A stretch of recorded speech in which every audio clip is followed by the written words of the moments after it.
What is up, everybody? Welcome to Funkatopia. WTF? Do I not have a? I do have a mug. It's over here. It's got pens in it. You know, we still sell these mugs. Funkatopia.com/shop. I hope everybody is doing well. I am your host, Mr. Christopher. Obviously, Michael Bland's going to be here in just a minute. Don't worry, we're all good. Tonight, we're going to have a good time with the mighty Michael Bland, and also Tommy Barbarella right here, all in one spot. I hope you guys are ready. It's going to be a fun evening. I'll go ahead and say hello to all you fine folks that have been here. Charlotte, what's going on? You have been here since 7:30. I appreciate it. April Watson from Tampa. Yeah, just so you know, if this is your first time coming on the show, just make sure that you let us know where you're at, where you're coming in from, so that we can give you a little bit of a shout out and give your town a shout out as well. Obviously, we're in the Outcast shirt. We're here in the ATL, and it's an honor to be hanging out with you guys. Don't worry, I got a lot more hellos to say. April, again, welcome. Electric Vibe, always in the house, always good. Come on. Tommy Barbarella likes it in the dark, but we like the blue light. Yep. Laurie Johnson, what is going on? Yes, we had a very, very crazy weekend. Andre, what is going on?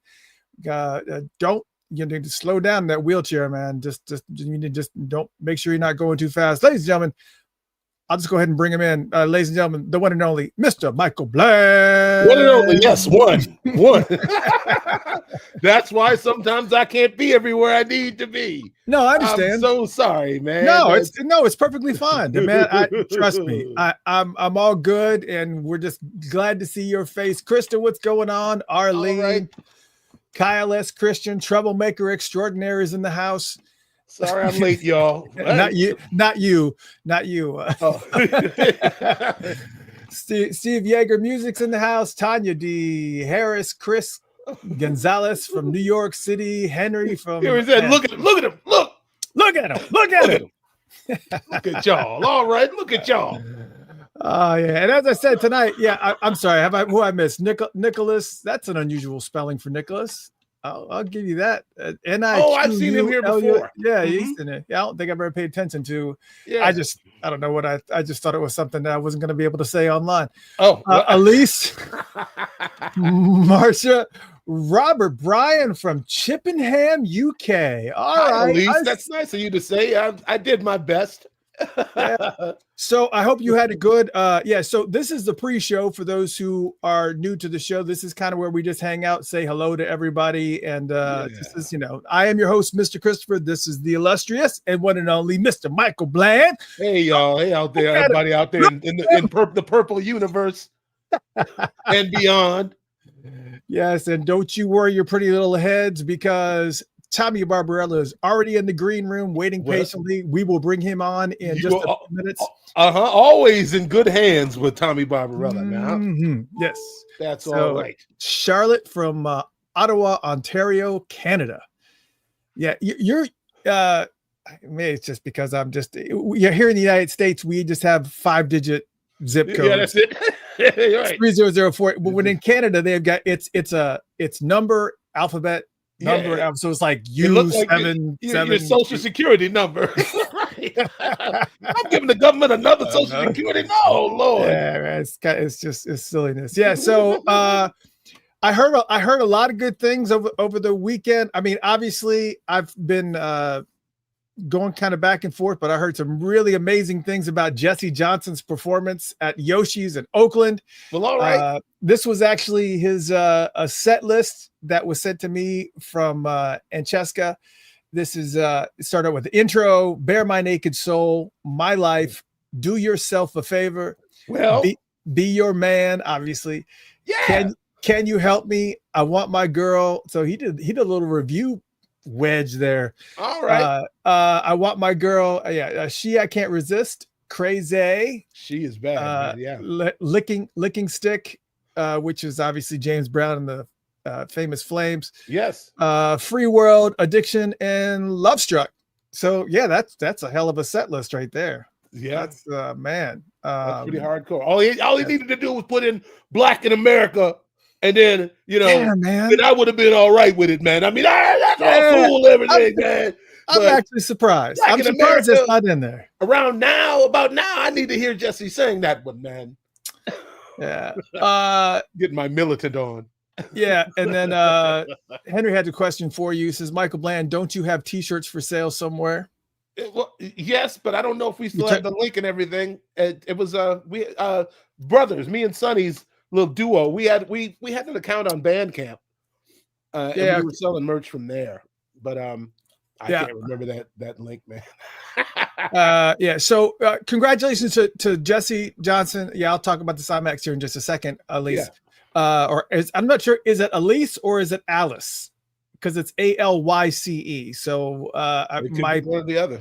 It could be one or the other. I assume it's Elise because the Y, it's I don't know. Where was she from? Does not say. Oh, she doesn't. It doesn't say. Agostino. What is that? Is that maybe Brazilian or Italian? Watch it be something like Alice. Exactly. We're completely off. But yeah, so congratulations to Jesse. I'm so glad that Jesse came on the show.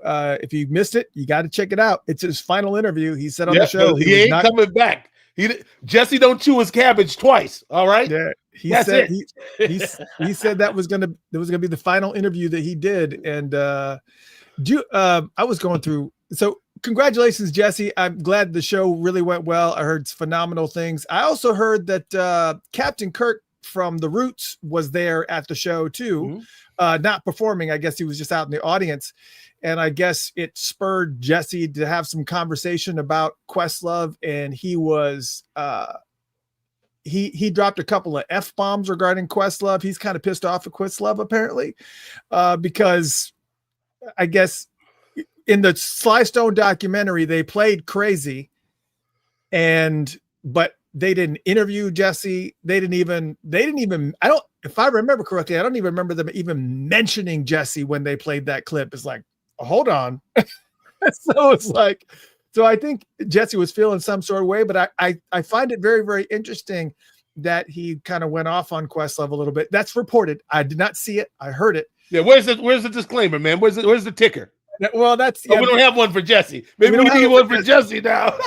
We do. We don't want to say the wrong thing here. So which is surprising because with Captain Kirk in the audience, obviously it's going to get back to Questlove. So, So I mean, So there's maybe that was the idea. To tell man, you tell that. I said. See, here's a couple things that kind of annoy me with the Questlove scenario too. Obviously, that annoyed me because when I saw Crazy, I was like, yeah, they're going to mention Jesse, and Jesse, then they didn't. Well, okay, they didn't, and then on top of that, they didn't even bother to interview him for it. And Jesse, that was one of the last performances. I think, it was in the 80s, but the last real time Sly came back for it. Yeah, it was. Yeah, I was like, man, if Jesse and Sly are working together, there's going to be a Sly record coming out. I was so excited, man. Yeah, and then of course, with you, you have the issues with the fact that he was talking about how the 90s Prince wasn't that great, and was just like, what are you talking about? So yeah, I get it, man. Quest, you know what? Quest, let me just say, Amir, you need to come on the show, and you need to clear your name, brother, because I'm telling you, bro, it's you are a brilliant man, and you are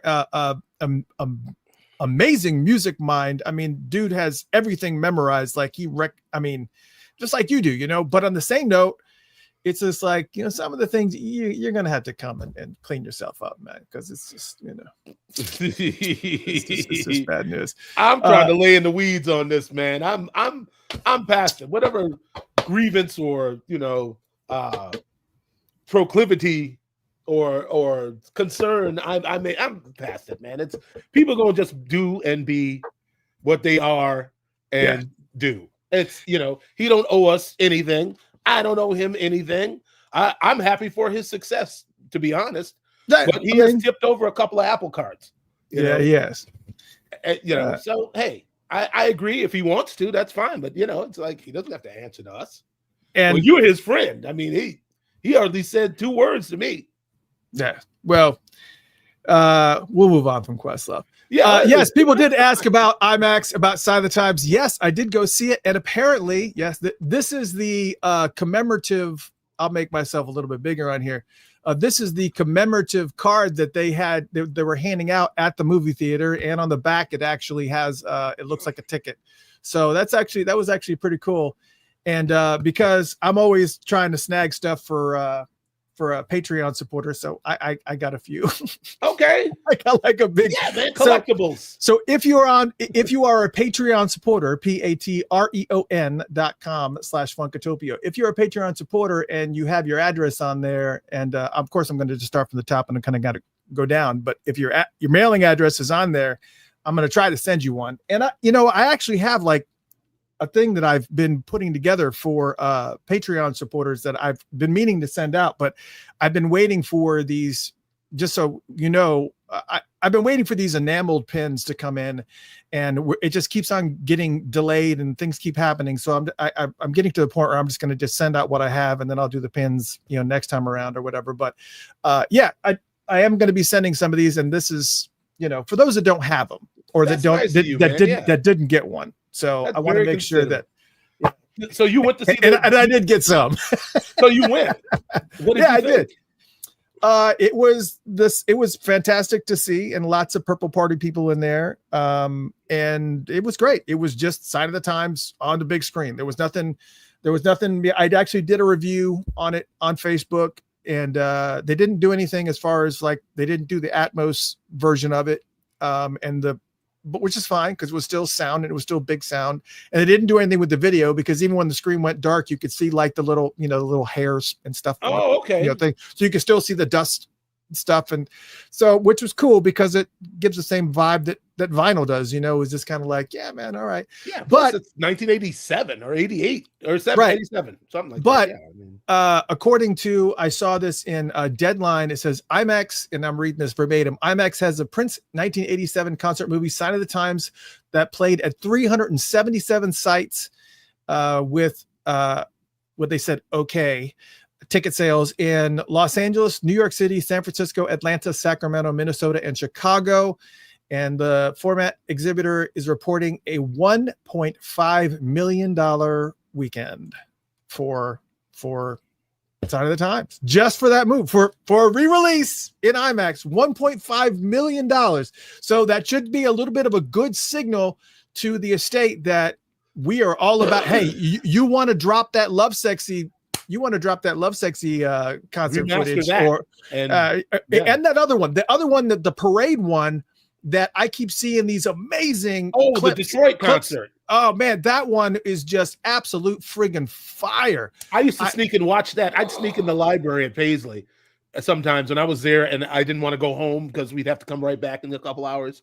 I would go sneak into the library and take that video. I watched that video all the time, man. That concert's so cold. So I was like, this is the one where Prince was wearing that suit with the white shirt and the white tie when he went there, like the real James Brown period.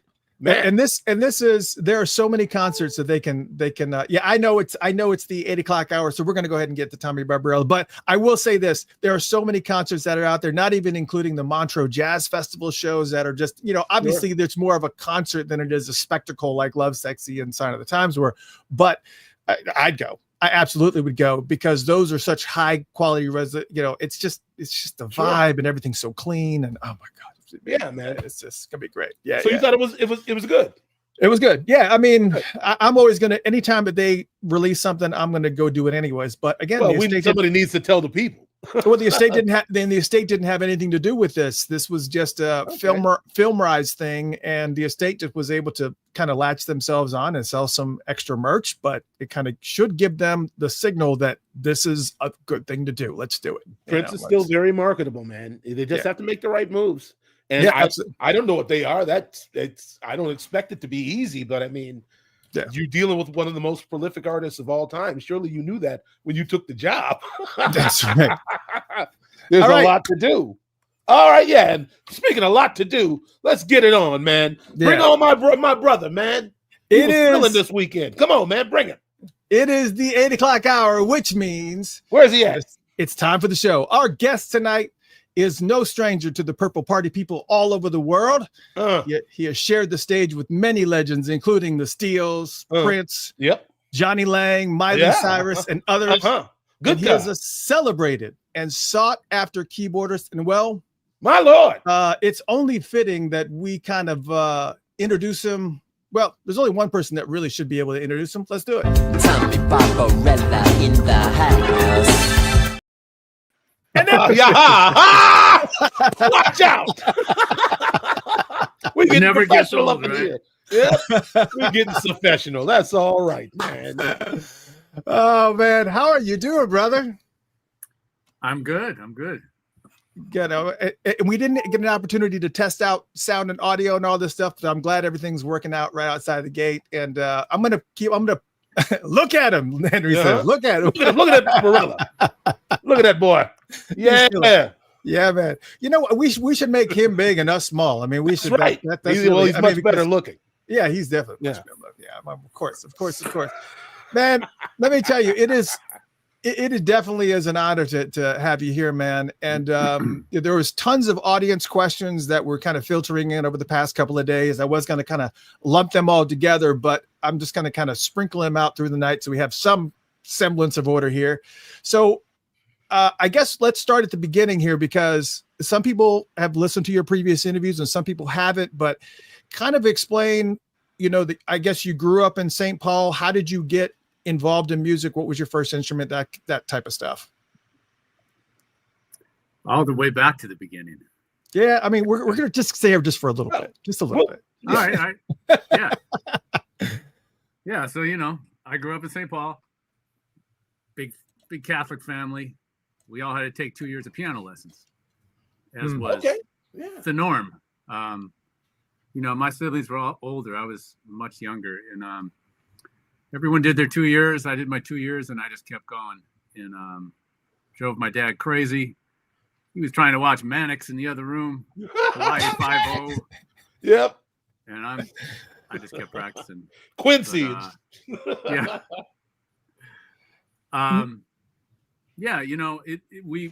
where I lived, it was like it was a city, but we were kind of out on the outskirts. There wasn't much around, and there were too many hills to ride my bike up and down to get to the shopping center or anything like that, So I practiced a lot, I was practicing like 10 hours a day up by the time I got to high school, And, everybody's telling me to make you big. I said, no, make him big again. I was like, all right. Yeah, he's all right. All right. Yeah, we'll leave you with that. I feel the same size. I don't know. I actually feel smaller. We'll make it big. All right, Audrey, you made him the same. Yeah, all right. Now, your parents weren't really very supportive on the music front, were they? Or no, they said, that's a nice hobby, son. You'll never make a living at it. And what I tell young people, it was like, that was the best advice I got, because it forced me to do everything on my own.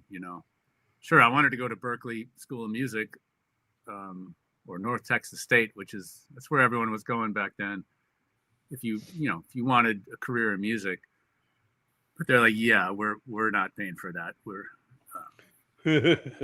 So we're paying for a decent vocation. Yeah, so I did it on my own, and I did eventually get my degree, but not until I was rehearsing with Prince by this time. But I struggled through college because I was gigging every night and having the time of my life. And but yeah, I did it on my own, and I'm proud of that. And yeah, it's a little different path than a lot. A lot of musicians grow up in a musical family, something, and that wasn't really my story. So none of your other siblings, no other siblings decided to. They just did it because mom and dad said so, and then they let it go, huh? Yeah. My brother played guitar a little bit. He was kind of the hippie generation. Okay. So when I was really little, he was playing guitar and he let me play drums with him, and that's like my only memory of that kind of thing. But it was cool, but I was like 4 or 5, Yeah, I got you. So I got you. Yeah. So if I remember correctly, your degree is in journalism. I got a degree in journalism. Yeah. So What's with the smirk? well, yeah, because I mean, what was the career thought for your future if music didn't work out and your parents were right? They were glad that they weren't, but I mean, was it going to be your newspaper, magazines? What was your plan? Yeah, I was going to write for Rolling Stone if I had to. Cameron Crowe stole your life story, huh? Right. No, by that time, it was the easiest path out. You know, it's like my grades weren't good enough to get into the School of Business. I was an English major for a while. I butted heads too much with the professors. It's very opinionated. And then, the journalism was kind of the easiest out. And, I struggled to the finish line, and the rest is history of nothing but music. So, did Prince ever take advantage of your journalistic, or did he? No, but the day I got my diploma, or I was officially had my degree, I mentioned it at rehearsal, and he said, "Don't anybody talk to Tommy. He's going to write a book about us." Oh, yeah, all right. And I should have. Well, there's still time, brother. Yes, everybody else is doing it, right? I know, everyone's already done it. Wow, that's great. So you get into music, and I've heard some various names of bands thrown around with your involvement. Was Z-Bop band one of the? Tell me something about some of the bands you were in. That was we can start with Z-Bop. Z-Bop was okay. It was my first band, and it was amazing. So it was the summer after my freshman year in college. I was up in northern Minnesota at this college, and I came back home that summer, got in a band, Z-Bop, and they had the house gig at Felty's, which at the time was like the coolest club in town. It was like kind of upscale, very mixed crowd. It was so cool. The players were playing there at the time. It was Fred, Javita, Paul Peterson, David Island. Yes, or maybe it was Sean LaBelle. Sean. Bam Bam. Bam Bam. Yes, man. God bless Bam Bam, man. I mean, it was a scene, and all the musicians went there. And there was a jam session at a party every night. It was amazing. And we got the house gig there. We kind of traded off with another band for a while. But yeah, it was a heady time. It was like I was meeting those guys from the time, and I was 18 probably, 18, 19. Yeah. And we were in Minneapolis. It was the place to be. Summer of 85, it was amazing. And wow, great year. Yeah, it was such a great year. It was the best. 85 was good. 85 was good. 85 was good. That the 80s were amazing. Yeah, for sure. It was just a good time. Yeah, and back in that year, especially, so many musicians were moving to Minneapolis to be here because of the Purple Rain. It was like they wanted to be in that city. It seemed like the place to be. Yep, all them brothers in Chicago and St. Louis saw them Jerry Curls, and we got to go up there. They saw all them brothers just getting over up here. Man, is that really what Minneapolis is like, man? We got to get up there. Tracy Blake, he came up there because of Jesse and all of them. He's like, yeah. It was a big scene, and so how did you get involved? How did you get involved with the? How'd you get involved with the Steels? I love it. JD, my brother. So it was a couple of years later, I think. So even before that, so I was in Z-Bop. I quit Z-Bop You quit your own band? I quit Z-Bop because I had this opportunity with this dude named John Jefferson, who was putting together this band. It was kind of like putting together a boy band kind of a thing. It was like, we're going to choose you and pick me up in a limousine at my dorm or whatever. It was like, it was crazy. And we went to a lawyer's office, and that's when I met Sonny. That was the first time I saw Sonny. Yeah. And he scared the shit out of me. Yes. Which is probably the story everyone says the first time they meet Sonny. And but that thing fell through it. There was nothing, but I had already dropped out of school. I got some other bands. I ended up in a band out on Lake Minnetonka. I put together a house band. Still the days of house bands, 88 probably. And Geraldine Steele was singer in that band. And after that run that summer, she said, you should come play with my family's group. We need a keyboard player. So that's when I started playing with the Steels. And wow. Very shortly after that, Prince saw me playing with them at the Fine Line. And then came MC Flash and etc. Well, what kind of music were you playing in Z-Bop? A lot of Al Jarreau, Jeffrey Osborne, Angela Bofield. I mean, okay, that sounds like a great. That sounds like a great set list. That could roll right now. Right. I mean, but so how is this transition from that to the Steels? I mean, they were doing gospel music pretty much. I mean, this was after Gospel of Colonus, and we were playing clubs. It was the Fine Line. Yeah, I met you at the Fine Line. I think it was, which was new at the time, but they were doing secular stuff. They were, it wasn't gospel, but okay. Also, you have to remember that. Sorry, that's the time of like the Winans and all of that. Like there was a contemporary gospel thing that was going kind of pop at that time, So they were right in step with all that. But I remember playing like Johnny Gill and a lot of New Jack Swing stuff. They were doing the hits at the time. Yeah, I mean, if Fred would hit the "Put on your red dress." Yep. And all the white women, all the middle-aged white women be swooning, crooning for Fred. Super Fred out there just wearing them out. Super Fred. All right, so that brings us to our first. That brings us to our first listener question from Roseanne Vanessa Warren. I guess this is on Facebook. She said, you kind of started to answer it a little bit. How did he get the attention of Prince in the first place? Did Prince send out a bat signal, or was a rumor going around that he needed to tap Tommy?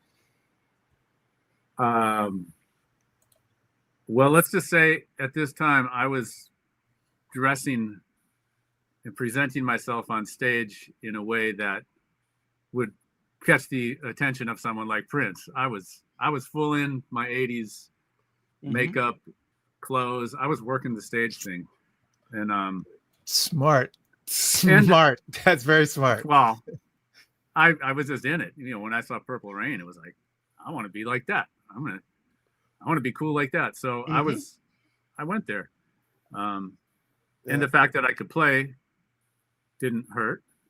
But yeah, I started hearing from people that Prince has his eye on you. He likes you. But then, nothing happened for a while. So I didn't think much of it. I actually know what happened.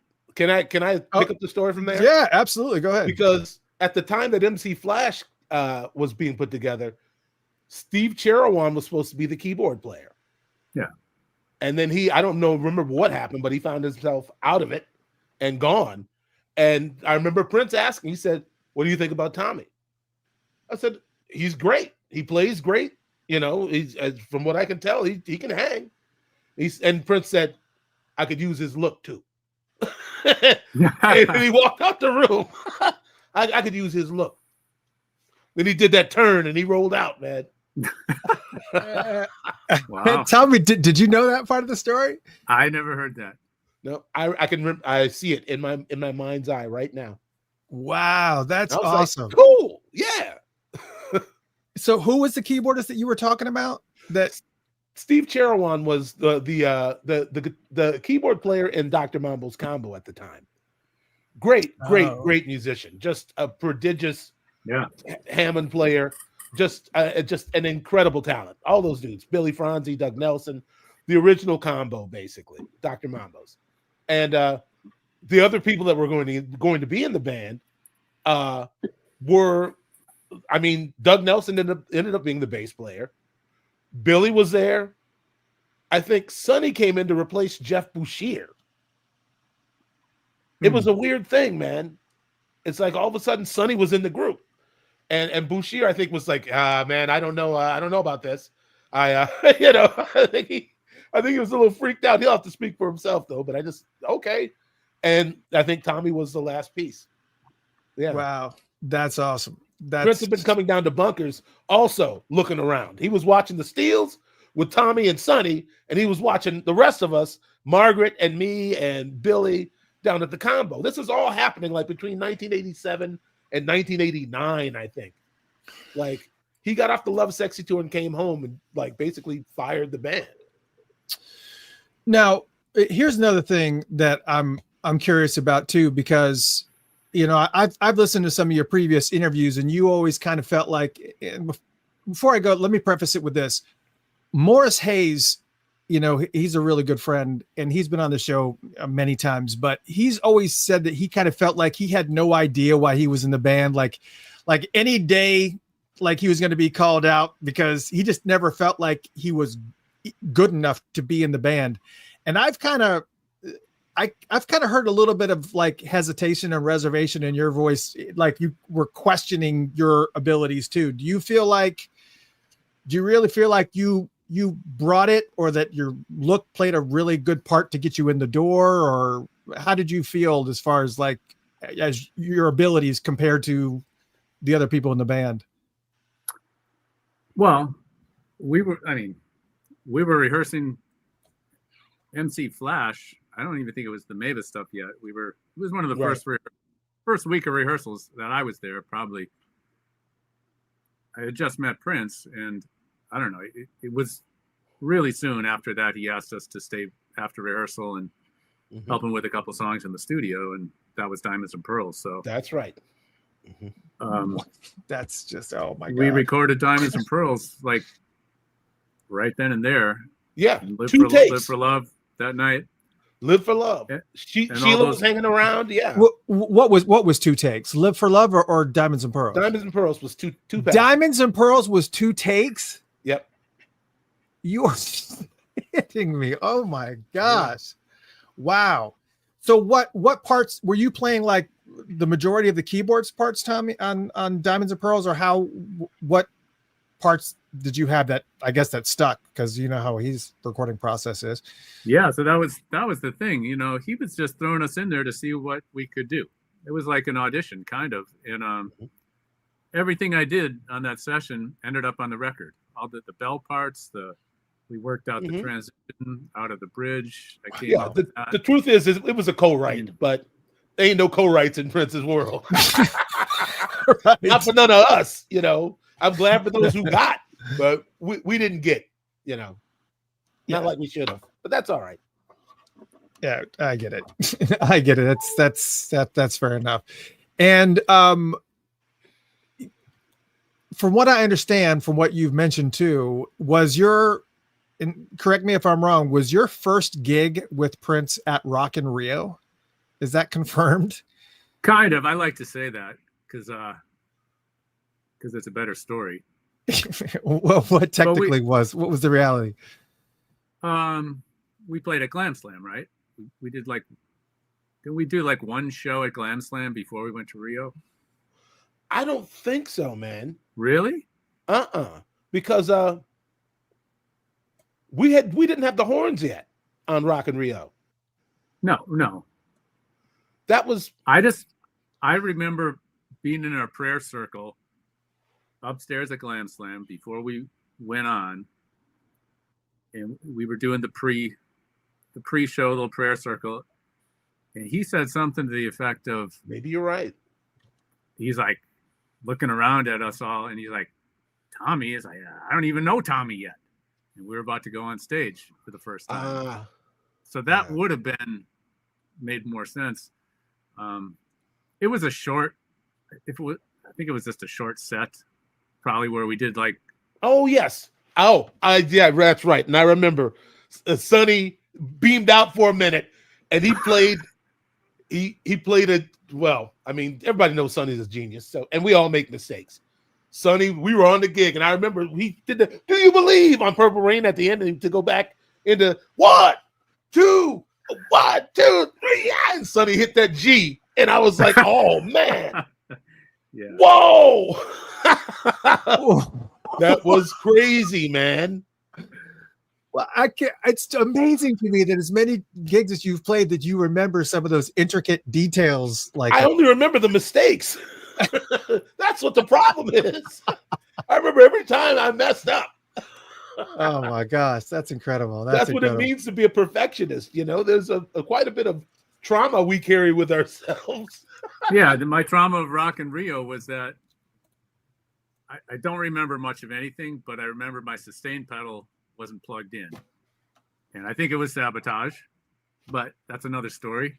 But yeah, we played Purple Rain. It's like ding, ding. Yeah, right. You had to hit it. What? I got to hold on to this? What the? And is this another one of those Prince sabotage stories that he would do those types of things to kind of see how you would react or how you would handle diversity? He didn't need to do anything. We had enough people around to just not pay attention. I'll just say I was a new guy, and a lot of the crew was still from the old guard. Oh yeah. And you know, there was a transition period before everyone was a happy family. I'll just say that. You went through the same thing I went through, more or less, the year before.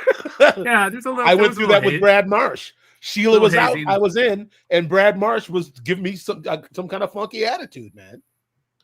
I'm like, hey, you know, I mean, I don't know if it was he thought the gig should have been his, you know, but I'm like, if Prince wanted you on the drums, you would have been on him way before now, brother.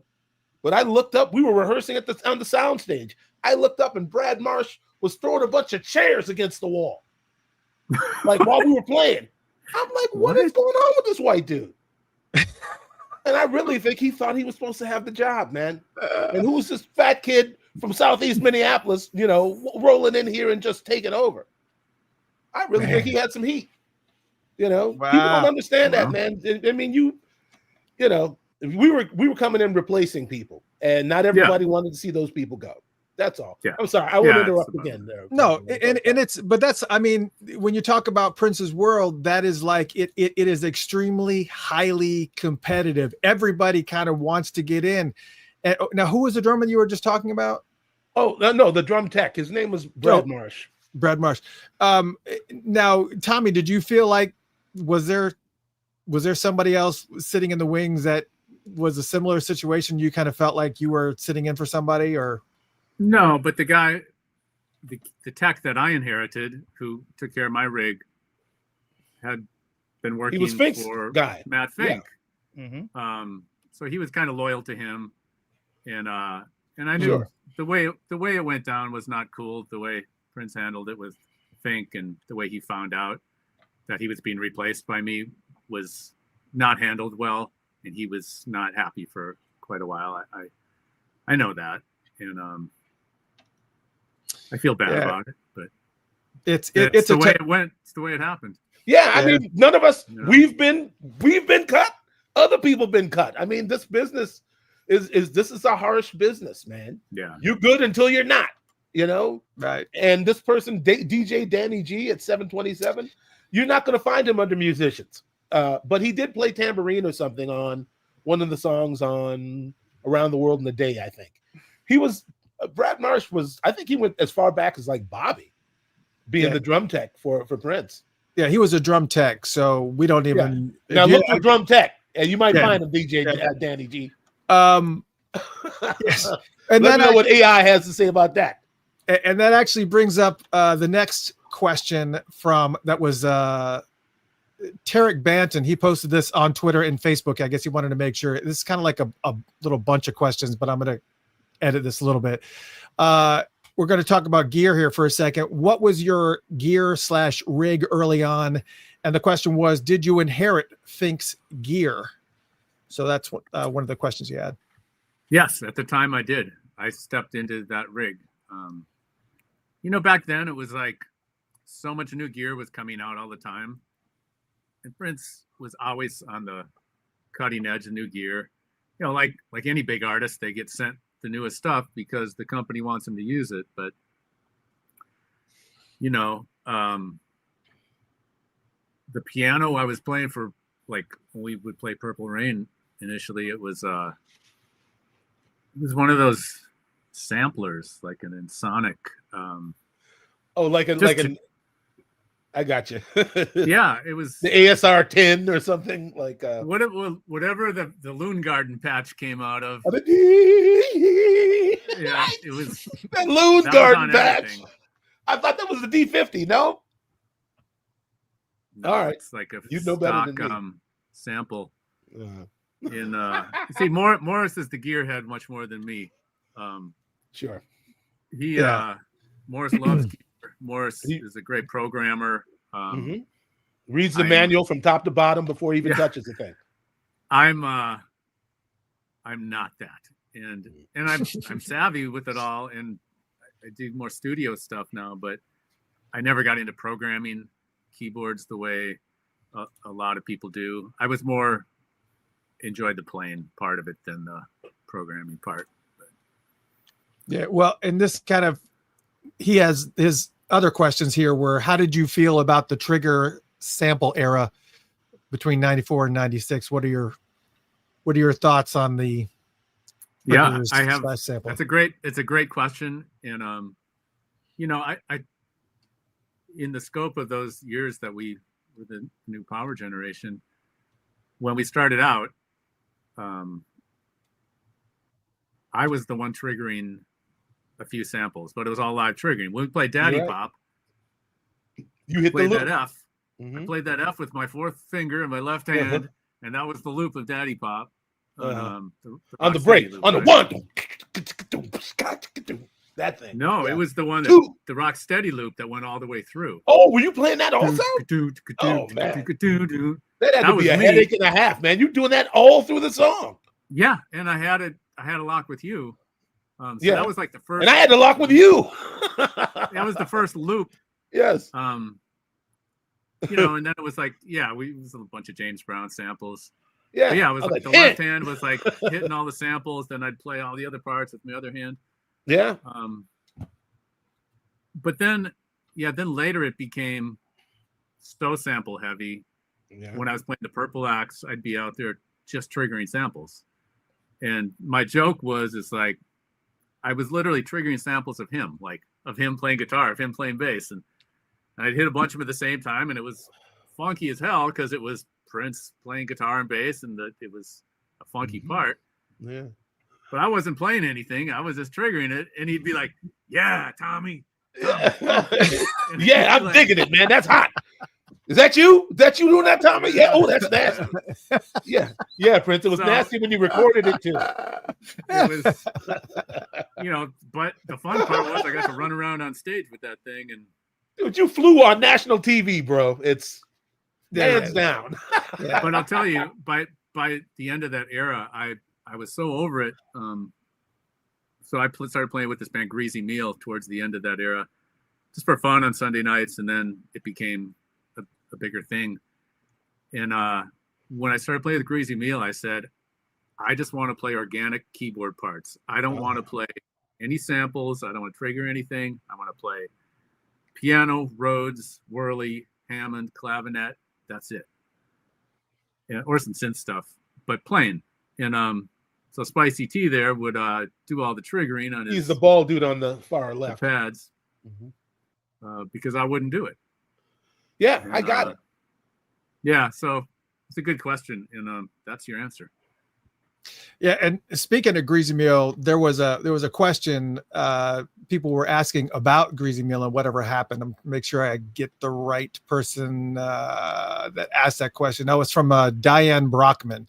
I said, whatever happened to Greasy Meal? You guys had an amazing original style. So I guess, are they still doing anything? What happened to all these guys?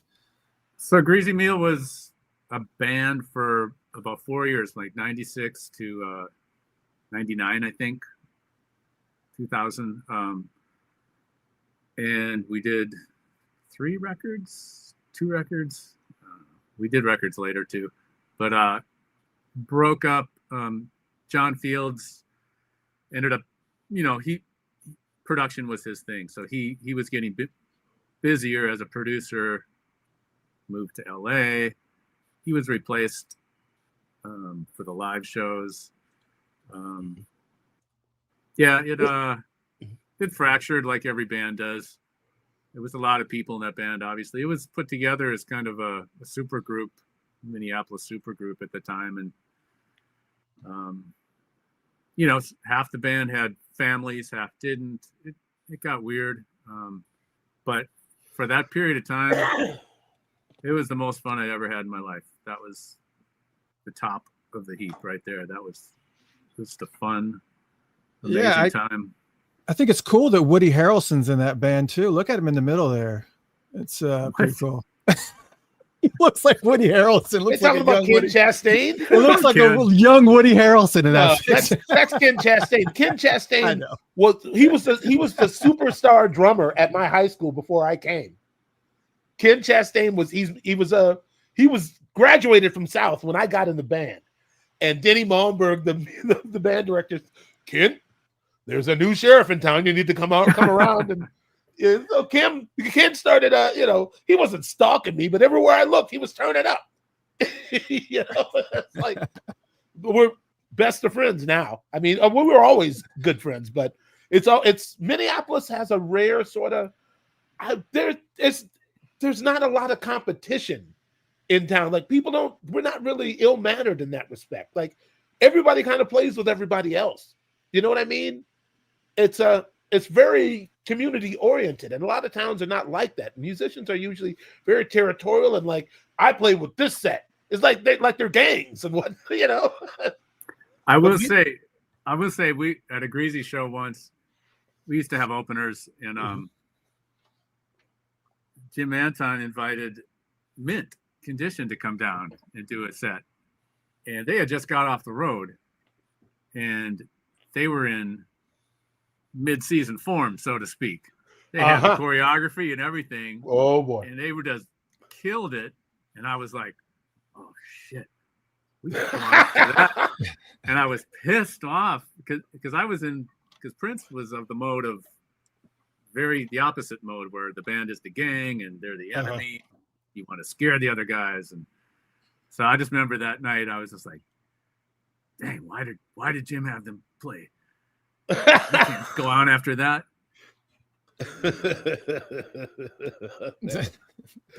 I got you, man. That's tough. That's tough. No, so Mitt worked hard. They worked hard in rehearsal, man. Like Stokely they'd run the set and Stokely would do the choreography. He wouldn't sing. And then they'd run the set and he'd sing and he wouldn't do the choreography.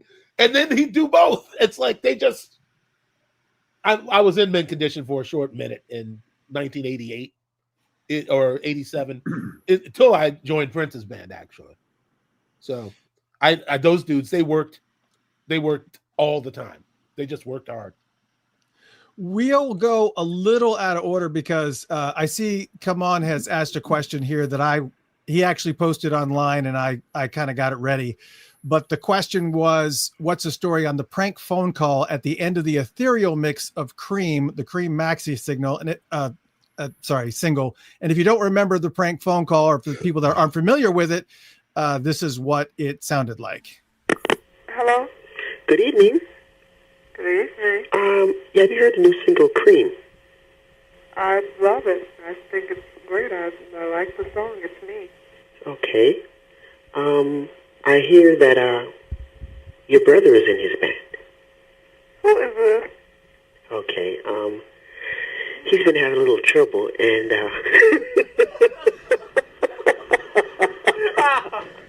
hello. Okay, we gotta go now. Have a nice night, okay? Who is that? Goodbye.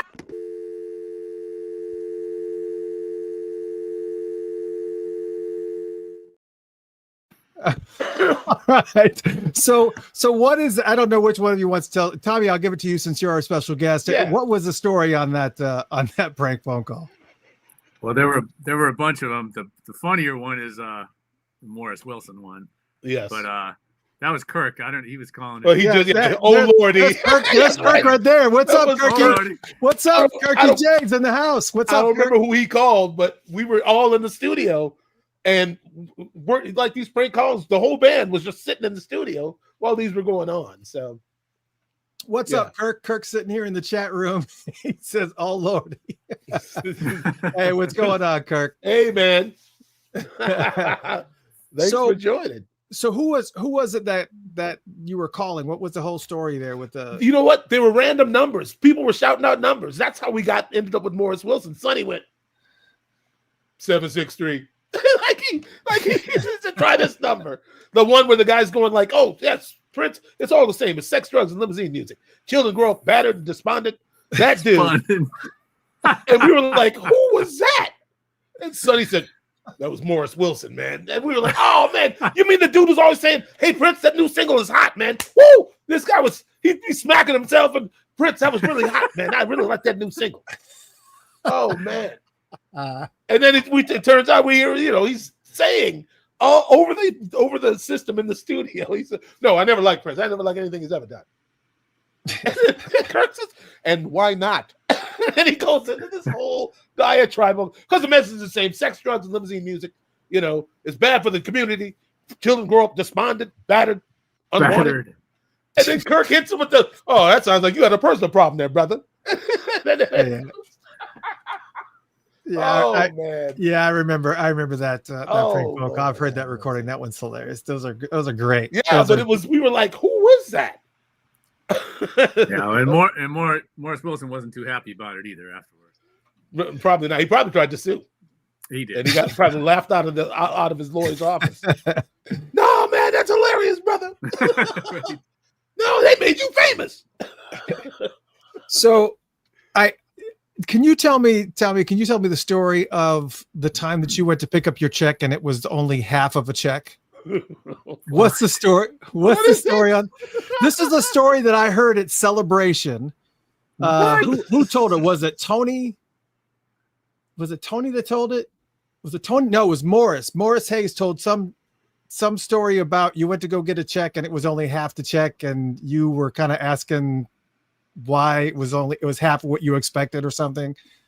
Yeah, that story got twisted a bit. It wasn't me, but I feel like I've heard that story so many times. It's kind of folklore. I thought Sonny's check came a little light a few times. That might be. We were all threatened by it all the time, constantly. You screw up, your check's going to be a little light. Mine never was, and I didn't think anyone ever. I didn't think he ever did it. Me neither. And he threatened me also. Yes, but I know Sonny. Well, the story he told. The story he had a different relationship, though. Obviously it's there. This is being debunked right here live on Funkatopia. There's no. This is what we do. But that you asked why it was only half, and Prince had said something like you were only playing with one hand, so that's the reason why the check. That's the reason why you're. I'll pay you the rest of the money when you involve the other hand. Amen. That's right. It's a good story. I might start using it just because it's funny. So the next question is from Leslie L. White. I guess it's on Facebook for Tommy. You heard that Sexy MF was recorded in one take. What other songs, if any, do you remember being recorded in one take? I know we were talked about Diamonds and Pearls in two takes. I can already tell you that Sexy MF was not one take. It was 2 or 3.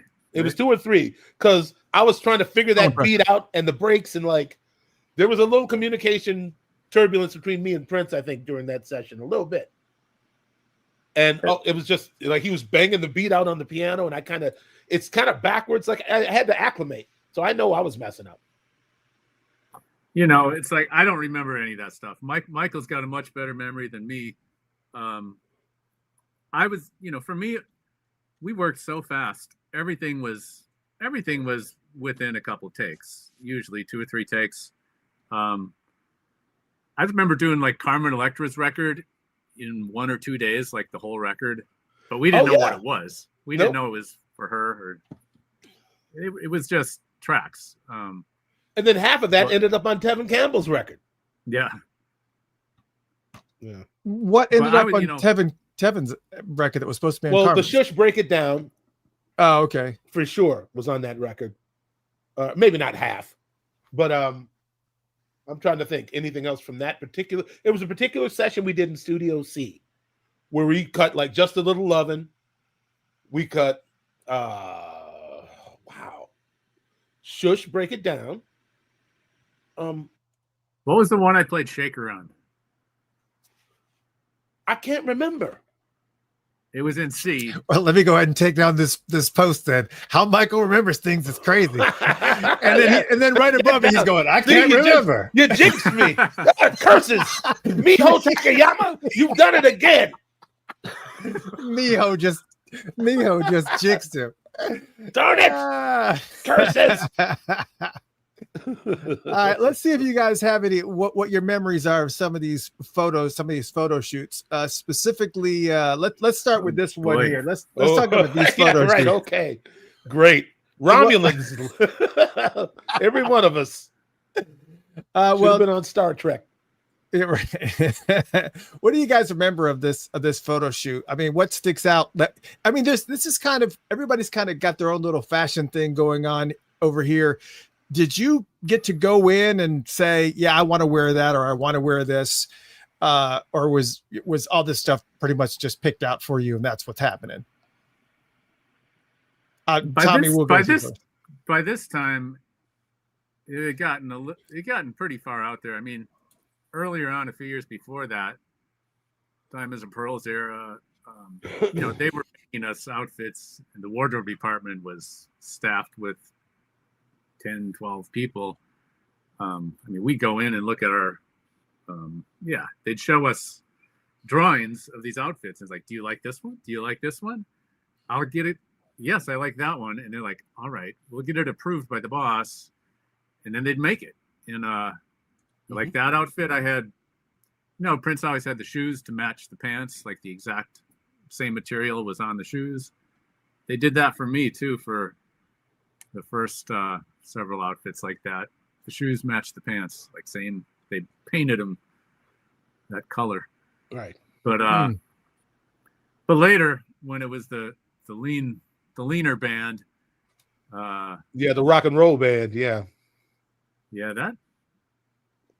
I just remember they just started bringing in some crazy stuff, and it was like more of a let's try this with this and this with that. Yeah, that's right. It was a lot less choreographed. And they'd even take I actually pitched a couple of ideas to Prince. He was like, yeah, have him make it, man. Like the bullseye shirt that I was wearing in those last few years. I was like, why don't you just put a bullseye on my shirt? Didn't Sonny have a shirt with his picture all over it? Like it was Sonny? Yes. Uh-huh. Yeah. We got into silk screening. I had one where my face was on it and it said missing underneath. Yeah, they started to give us a lot more,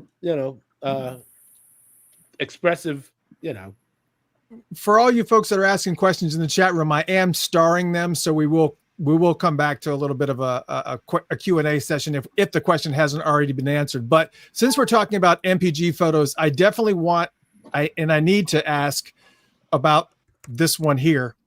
And before I even, all right, for those listening on Spotify and iHeartRadio, and we're showing a photo. This is a photo of Tommy with the sexy crop top, with the Barbarella on the waistband of his pants. And do we have a zoom in on Tommy? Let's zoom in on Tommy here real quick. I'll tell you what's funny is I know somebody either got in my inbox. Somebody called me a homo. I look in this shot. I can't remember who it was. I'm like, you like you guys look like you guys are dressed like a bunch of homos and you're something. I'm having a memory. Who in the Prince world or that appreciated Prince's music would have ever said something so ridiculous? It's just insane. It's just, but Tommy, I gotta ask, you got to talk about your decisions here about about like, okay, I'm gonna go with the crop top. I'm gonna just talk about your decisions here. Well, I had a flat stomach, so yeah, well, that's a good one for me. Yeah, those are underwear, the Barbarella underwear. They made a bunch of underwear for me. They're like boxers. Nice. And if you remember, Maite and Prince were also wearing similar. Right. And she had like the chain. But they also wore these underwear with the low ride pants or skirt in this case. Right. Yeah, y'all are the front line, really.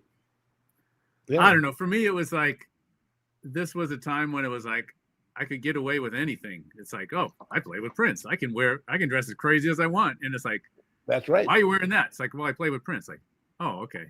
They get it. Right. Exactly. Yeah, everything. It was anything goes. And it was like, if there's ever a time in your life where you want to like, I want to try doing this. I'm getting paid for it. That's right. Now, didn't you say? But I kept dressing like this in Greasy Meal shows too. You know. Sorry. No, I was just going to say, didn't you say Lavender Magazine tried to interview you because they thought you were either gender fluid or they were like, well, look at how you dress. What's Lavender Magazine? I don't remember that, but it's just so funny. I thought they said, well, so as a queer person, Tommy Barbarella, do you prefer to? I'm not queer. What do you? I thought it was Lavender Magazine or somebody. Okay. Oh, but it could have happened. Like, I'm not gay. I'm not any of those things. I just like to dress up. It's called show business.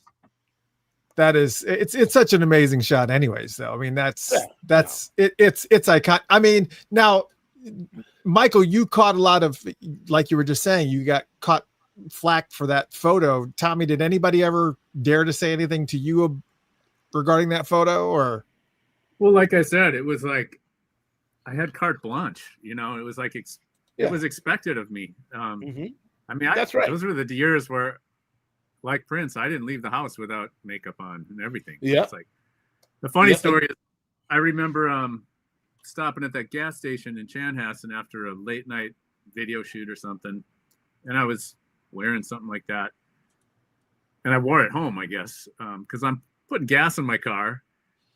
If someone else is there, they're looking at me like, Ren Festival? I didn't know what they're talking about, but they thought I worked at the Renaissance Festival. It's out there out in Shakopee somewhere or wherever. Yeah. So my God. No, but yeah. You know, hey, listen, I was at bunkers with the hat on. I was at rehearsal with Prince with the hat on until I left the hat thing alone. But yeah, you didn't step out of the house. If you're on MTV, you can't just walk out of the house looking any kind of way. You know, people expect to see you. There are so many things I still carry with me. With the way I operate, like when I travel, I old school. It's like, you know, people used to dress up to get on the plane. You know, it's like I still have a touch of that, and even man. I'll dress a certain way for sound check at a gig, and someone will be like, "Oh, that's a nice outfit." I'm like, "This is the sound check outfit." That's right. Wait till you see what I got in the back room. I mean, come on, everyone now has seen that sound check of us at the Metrodome.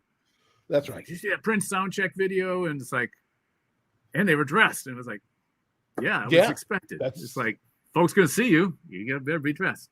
Yeah, give them something to look at. Yeah, absolutely. So there's a lot of that stuff that has never died in my head. It's like I still carry that with me a little bit. I think you kind of had that before, though, man. I mean, I think that because you used to tell me about Giovanni Ford and how he was already grooming you when you were in high school, like to dress like a gentleman. Well, yeah, I was in awe of him because he was like a grown up. Yeah, and he was 17, and I was like, "Who's this dude? He's like suave, so dapper." Like, yeah. I think that's an important thing to denote, especially for anybody that's aspiring to be in the anything entertainment related, is that, and I unfortunately did not get this until much later, but being able to capitalize on that marketing and how you present yourself, even in the off hours when you are not on stage, is like incredibly important. Even with me, when I do the Funkatopia stuff and I come to the celebration, I don't like to go out unless I'm like, That's right. you know, I'm looking the part, you know, and it's just, man, yes. Yeah, it's just, so it's just good that you were able to kind of understand that, you know, so early, and it's obviously helped your career because it got the eye of Prince, and you know it's been phenomenal for you. But just know, if anybody out there is doing something in the entertainment industry, especially if you're a younger audience member watching this, it's so important to look and making sure that you're always presenting yourself every single time that you walk out the door. But do you ever feel like, Tommy, this is a question for you, do you ever feel like when you have to do that before you step out the door, how long does it take to get out of that? This is a pain in the ass period. Like, I still feel like it's so much of a chore to have to do it. I mean, it's a necessity, but how long does it take before you're just like, it's commonplace? Well, I don't do it to the degree I used to, obviously. Right. Yeah. And now I cut my hair, so it always looks the same. It always looks perfect. And I love that. That's why I cut my hair like this. It's always perfect. Very consistent. Yes, sir. Yeah. Well, and I have to know, like, especially, let's talk about the music a little bit, you know, with working with Prince, specifically talking about the call outs. Michael, you've had a lot of call outs, and Tommy, you've had your fair share of call outs. We had this one here that we played obviously in the beginning. Tommy Barbarella in the house. Were you guys able to hear that? Yep. Okay. Real loud. So really real loud. I can pull it down, obviously. So that was that the first time that you had ever, that was the first time I had ever heard a call out, that was from Sexy MF from June of 1992. What was your reaction the first time that you heard yourself being called out? There was actually more before that. There was That's right. Was it on Horny Pony or one of those? And we were doing the T to the O to the M to the M to the Y. Yeah, but I'm saying he was kind of doing that. That was like Something Funky, This House Comes. Yeah. And on Live for Love. Live for Love, Go Tommy Go. Mm-hmm. Yeah. You know, and also like what is it? Gangster Glam. Isn't it the style or something Godfather 3 meets Barbarella. Yeah. That's you and Jane. Yeah. Yeah. You know, I'll honestly say it's like at the time I didn't think much of it. But it wasn't, you know, after he died, that kind of stuff hit me harder, where it was like, holy shit, I got a call out in a Prince song that, you know, millions of people have heard, and he gave me a name. It's like that kind of stuff hit me so much harder after he died. Just the magnitude, the gravity of it. Like, wow, that's some shit, you know? Yeah. That's, yes, sir. That's some special shit. And I'd say I appreciate that and many other things a lot more now than I did then. Back then, we were all holding on by the seat of our pants. You know, it was, you were along for the ride, and the ride was moving fast. And you were just trying to keep up. So you didn't think about it that much, you know? Well, and before we go on to this is another call out before I want to ask this question. What's the story with this one? Tommy Barbarella like it in the dark, but we like it. Oh, that's from That's to whom it may concern. Yes, to whom it may concern. That was the other one. Yes. Yeah. What is the story with the Tommy Barbarella likes it in the dark? What's the story with that? I don't know. You don't know? I thought there's got to be a story. Did Tommy say he likes it in the dark? He gave me a name that is fun to play with as it rolls off the tongue. And I think Barbarella works in a lot of his rap kind of shout out talking ways where it was fun to play with. So I felt like it was like he just did that. I don't think there's any meaning. If there is, I have no idea what it is. Okay, I just thought there might be a story there. And then, of course, the other one, you said there's so many of them. Tommy Barbarella, turn it on. There's just so many of them. Yeah, there's so many of them. Endorphin Machine. Yeah, Endorphin Machine. That one was hidden. The first time I heard that, obviously, it was hidden on the CD-ROM, the video game that he had.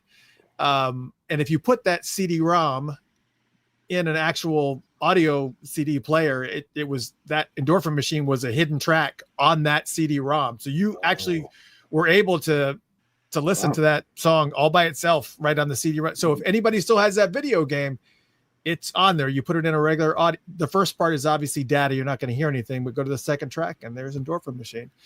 But yeah. So did you ever go to your parents and just say, hey, look, Mom, that music worked out and I'm being called out here? When did they ever come around? When did they finally come around? Obviously they did. My mom actually came to that show, that Glam Slam show that they released on film. My mom was at that show with a couple of my sisters, so she actually saw me there. But for them, it wasn't until I started playing with the Minnesota Orchestra, and before they died, they got to see me play at Orchestra Hall with the Minnesota Orchestra. And one of my first shows with them, it was an encore. We were doing Zorba the Greek, and Osmo was playing clarinet. Charles Lazarus playing trumpet. They were doing their thing, And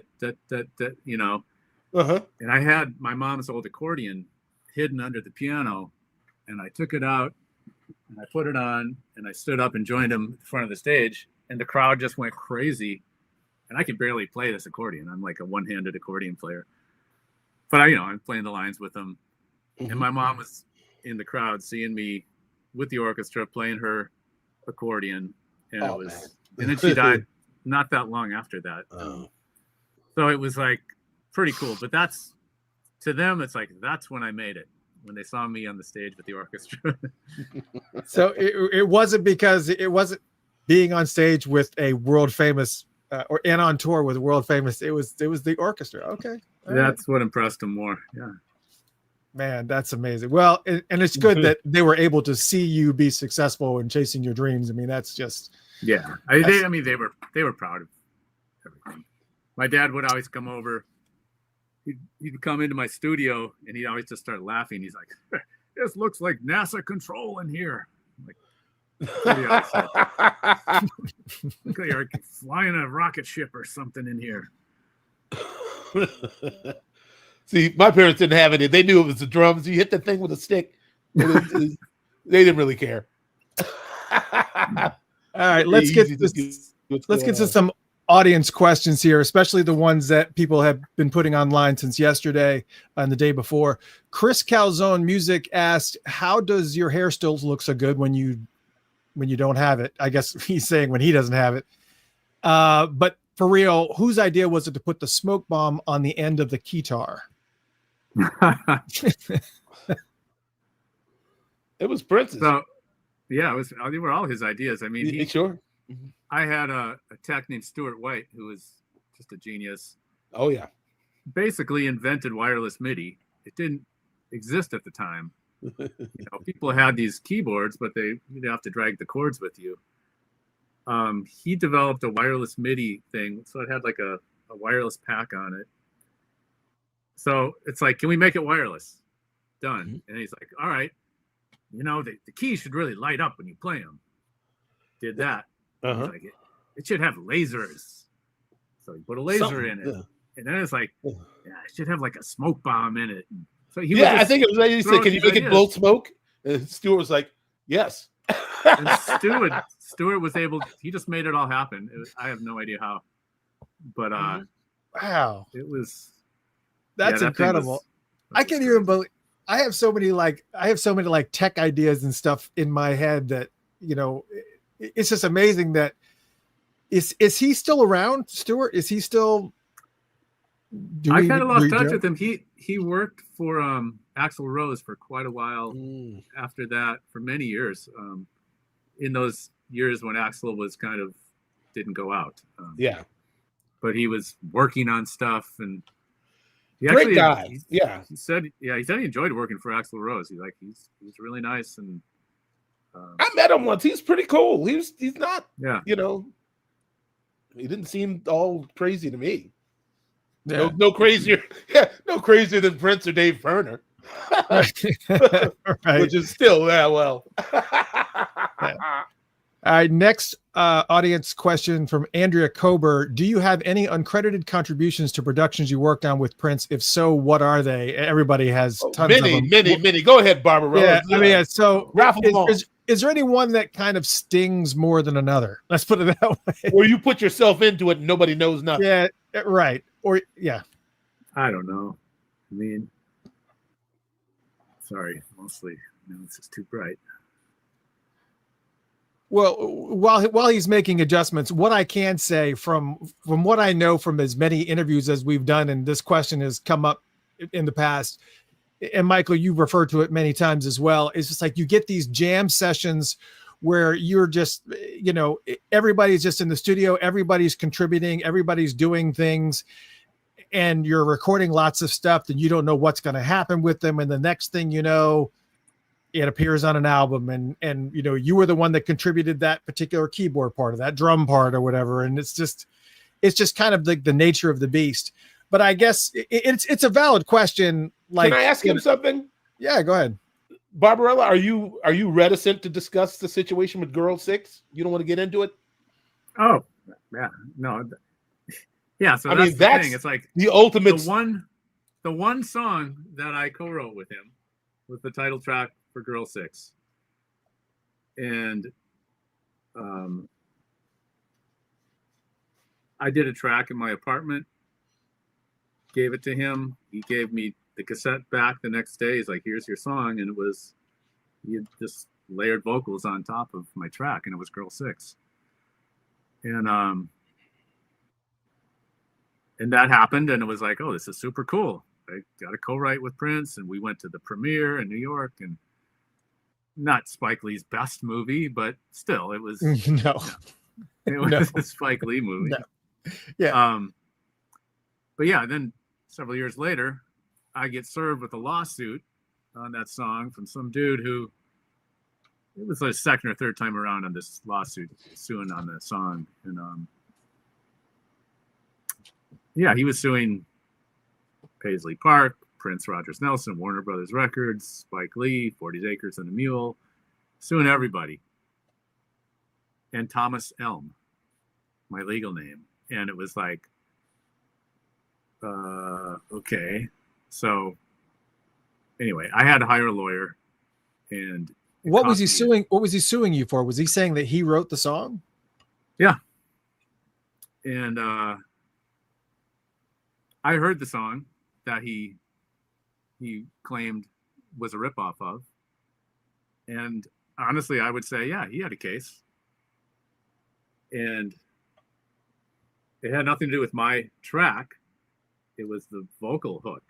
It was very similar to the song that he claims it was lifted from. Now, I don't know exactly what happened, but having done a lot of work in jingles and the commercial world, usually clients will put a temp track in.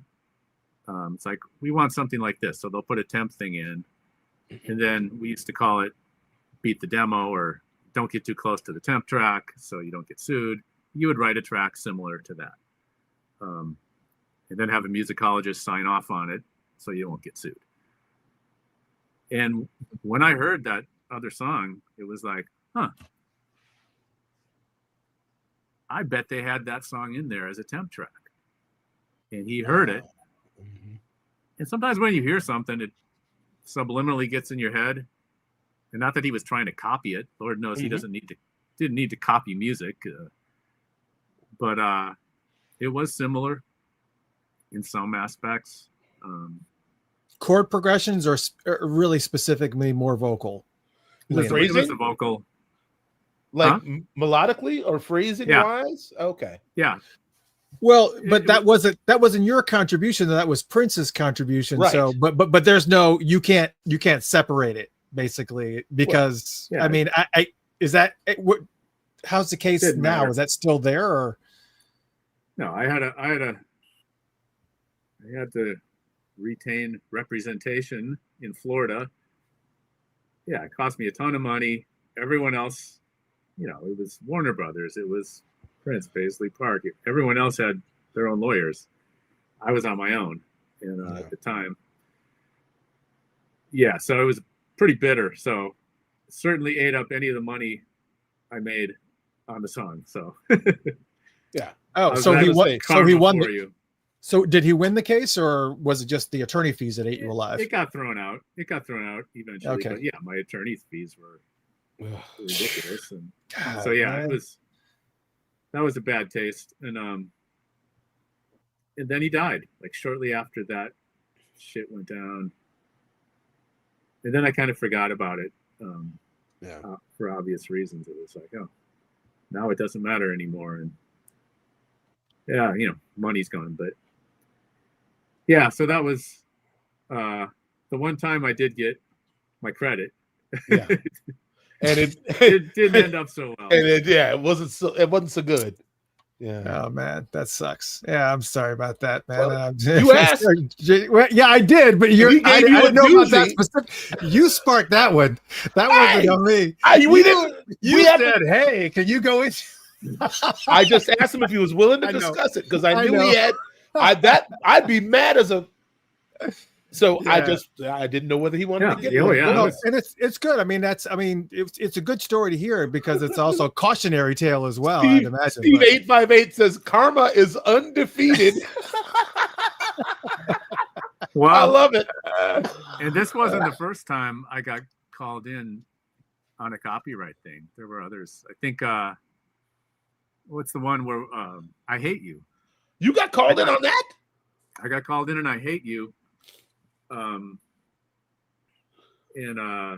They literally put the I Hate You sheet music in front of me. Like, can you read music? They made me play it. They had brought in a keyboard, I think, if I'm remembering correctly. What, this is like a deposition or something? Okay. Yeah, it was just a deposition, and he got sued a lot for that stuff. People out. So you weren't a co-writer on that song. It really they were had just nothing to do. A material witness or what? Not well, whatever they call it. Yeah, okay. Just build a case. Yeah, okay. Wow, that sucks. All right, let's get to happier stuff. Listen, I'm not. Wait a minute, because I don't know how much time Barbarella is going to give us. You've had plenty of time with my brother here. Oh, go ahead. I want to make about it, brother. I want to make some points here because somebody said earlier. I saw in the comments somebody mentioned the fact that Barbarella and Fink were both at the Hopkins Center for the Arts Show, playing with the band known now as Revelation. Like that's important. Like, I mean, we were talking about together all the other, the ways in which people have been territorial and divisive and, sometimes disloyal and so on and so forth, and that's really what Revelation is about. That right there, the fact that Tommy and Fink have never worked before together, but are now working together in a band also with me, I guess I always kind of well, Tommy, you and I we've been getting it in for many years. You followed me in and out of various successes and failures over the years. So I love you for that, brother, because you have been by my side, man. But been many places. Yeah, we've been many places. We laughed a lot, and and we got messed over a lot. But we still here and doing it, enjoying it, But I was going to say about Revelation, is that there is somebody pointed it out to me after a rehearsal. Actually, I think it was actually Ashley, because we get bent out of shape when things don't go correctly. Like, we're from the school of perfectionism, So we aspire, even though yes, exactly, Alice or whatever your name is actually. Yes, that's the reason for Revelation, is to bring down all those walls and all the crosstalk and whatnot. We're trying to create a unifying platform. We want everybody, because we're all dealing with some level of trauma from this event, that took over our lives for a few years in some cases, And I think I've found a lot of cathartic value in it, like playing the music without the pressure, without the trauma, without your check or your job being dangled in front of you. It's a different experience. Yeah.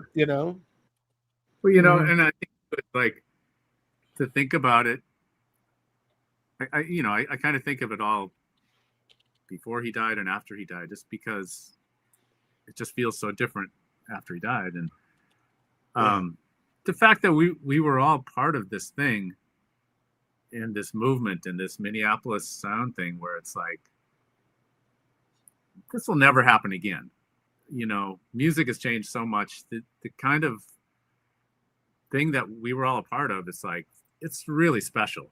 And those of us who are still here to honor it and share it, it's like, why wouldn't we? Is with the few years we got left here, right? It's like, celebrate fourth quarter, mid 50s now. Yeah, jeez. Oh, yeah, it's not fun. I mean, it is, but I think I'm enjoying this part of my life. The mid 50s are, I feel pretty comfortable. I feel pretty stable. I mean, I think it's been a pretty good time. Not as good as the 80s, but it's still good. Yeah, no, I know what you're saying. It's just, we played, as we played this weekend together, and I was thinking to myself earlier how much satisfaction I still get from just playing with Tommy, G Sharp, Lick Tide, JB. I mean, it's a little crew of people who really love music and give everything they've got to it when they're playing it. I'm very fortunate to have maintained these alliances over the years. It makes things a lot easier to cope with in these later days. Yeah, I am always so pleased as punch to see when you guys are sharing the stage together, whether it's doing your own thing, or Nick Jonas in the administration, or the together shows, or whatever it is. Yeah. It's just always good to be able to see just the bands, the musicians still playing and still doing it. I mean, it's just, that's what it's about, man. There's a lot of people sitting on the bench complaining about what's going on. They're not doing nothing about it. Mm-hmm. You got to get in. You got to get on the field if you want to talk to me. That's where I'm at. Let's see. We got to have a few more questions, and then we'll cut Tommy loose. I want to be respectful of his time, obviously. Well, listen, I'm sorry. No, go ahead. I just feel like we've taken enough questions. I need Tommy to tell us something about exactly. Thank you, Olga. I was just going to ask Tommy if you put up that question at 8:17. It says Kismet. God is always getting involved. You just got to pay attention. Olga Hernandez at 8:17. Yes. Yep, got it. Please, Barbarella, tell the world. Okay. And for those listening on Spotify and iHeartRadio, the question is, it's from Olga Hernandez. Can Tommy talk about his project he has created with his beautiful daughter? That's the question. Yeah, absolutely. So my oldest daughter lives with a condition called Williams syndrome. And she's Williams syndrome. People with Williams syndrome have a very deep affinity for music. What is Williams syndrome, if I may ask? It's a genetic condition you're born with. Much like I sometimes describe it as the inverse of autism in some ways. People with Williams syndrome it's very unique characteristics. They're very social. Some things are very difficult for them. However, it's it's hard to describe in a quick way, but she's anyway. So she loves music, loves musicals. Has always had a little harder time fitting in at school, that kind of thing. When she started middle school, it was a little tougher. We would always gather on the piano, sing songs and stuff. So around this time, I started. I'd just be playing music at the piano, just improvising. And she'd start singing. I'd be like, "Do that again," and she would do it. And I'd go, keep going. And I'd like take it to a B section. She'd go right with me, and he'd weave these melodies in, and it was like, this sounds like a song. And had this incredible ability to just improvise songwriting on the spot like that. So I started recording them.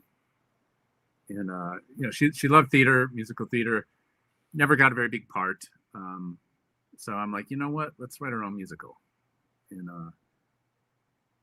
we just started writing all these songs, and discovered when I started listening to what she was saying, and she was just babbling. It was making up stuff on the spot, but sometimes these hooks were strong. And started listening to what she was saying, and she was talking about her day at school. She was talking about the struggle she was having in middle school, adjusting, how people were mean to her, all the stuff. And so we just kept going with these songs. COVID hit, so we just kept writing. The way we wrote the songs was really the special part. So we had all these songs. We didn't really have a storyline. I mean, they kind of told a story about a kid in middle school. We didn't want it to be just a TYA, Theater for Young Audience show, where it's just something at a children's theater young people see. We wanted to make a bigger statement. We'd always say Mean Girls meets Dear Evan Hansen.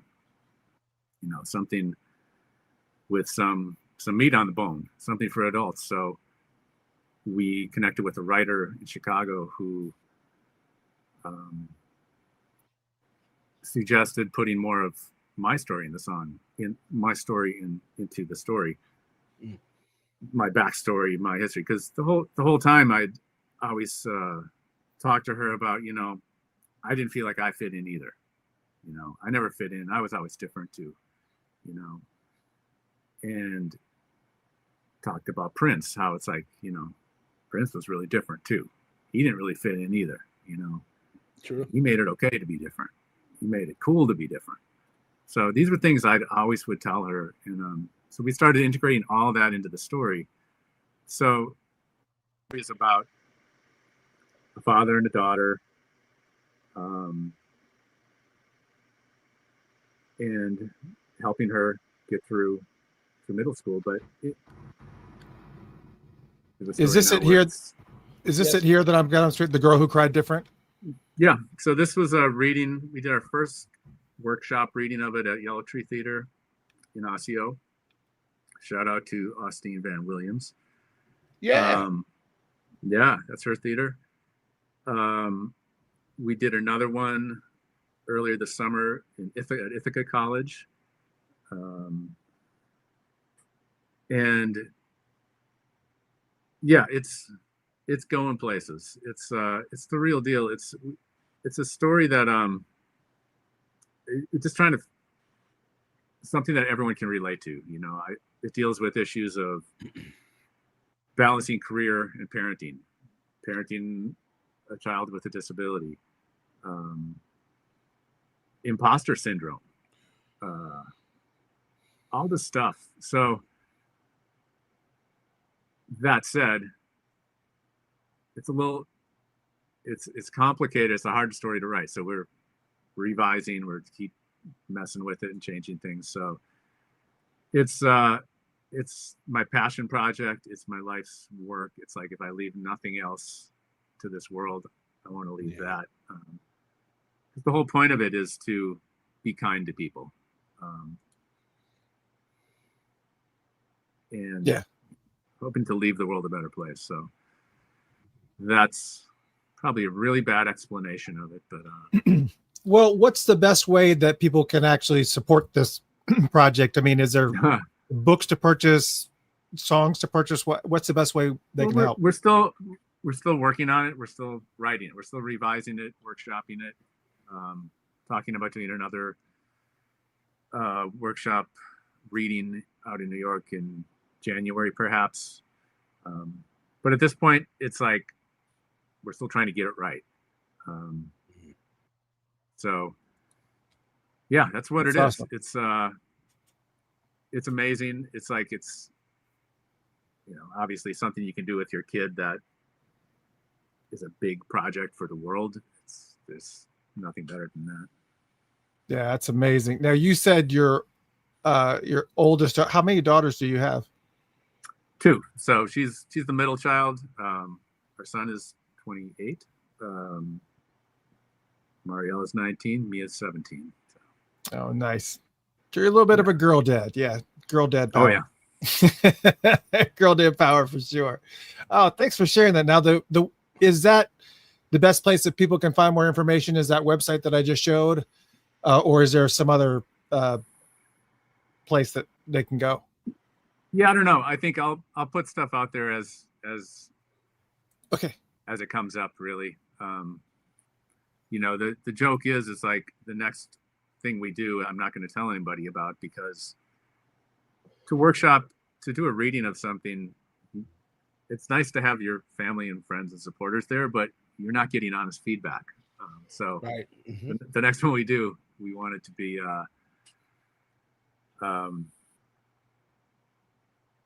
you know, something not for family and friends. yeah, that's yeah. Sometimes you got to keep parts of your life private. Just got to keep it Well, I mean, if out you of the want- mix, so you can Yeah, not if be you- judged along the way. Well, yeah, but I mean, I think what Barbarella is trying to say is that you very rarely get constructive criticism from Right. your loved ones, because they want to see you do well, and sometimes that means, you know, they are dealing with their own perception of you. You know. Yeah, it's really been it's been interesting. It's like I didn't know it'd be this hard. It's like, you know, it's not a simple story we're trying to tell, and we're trying to do something unique, something different. You know, this is not we had the simple storyline. We had the girl gets bullied at school. She stands up to the bullies, and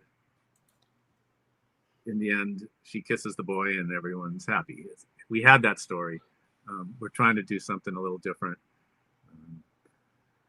So yeah, I don't know. Yeah. There's so many things that have fallen into place with it. There's been some generous financial supporters that, you know, I don't know. It's like these things happen, and it's like, okay, I guess we're supposed to go with this. Let's keep going with this. We're supposed to do this. Yeah.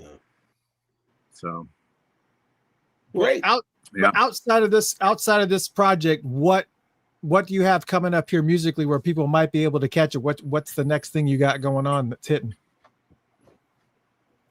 You the hardest working man in show business. Yeah, it's got hard to keep up. About that. It's a little of this, a little of that.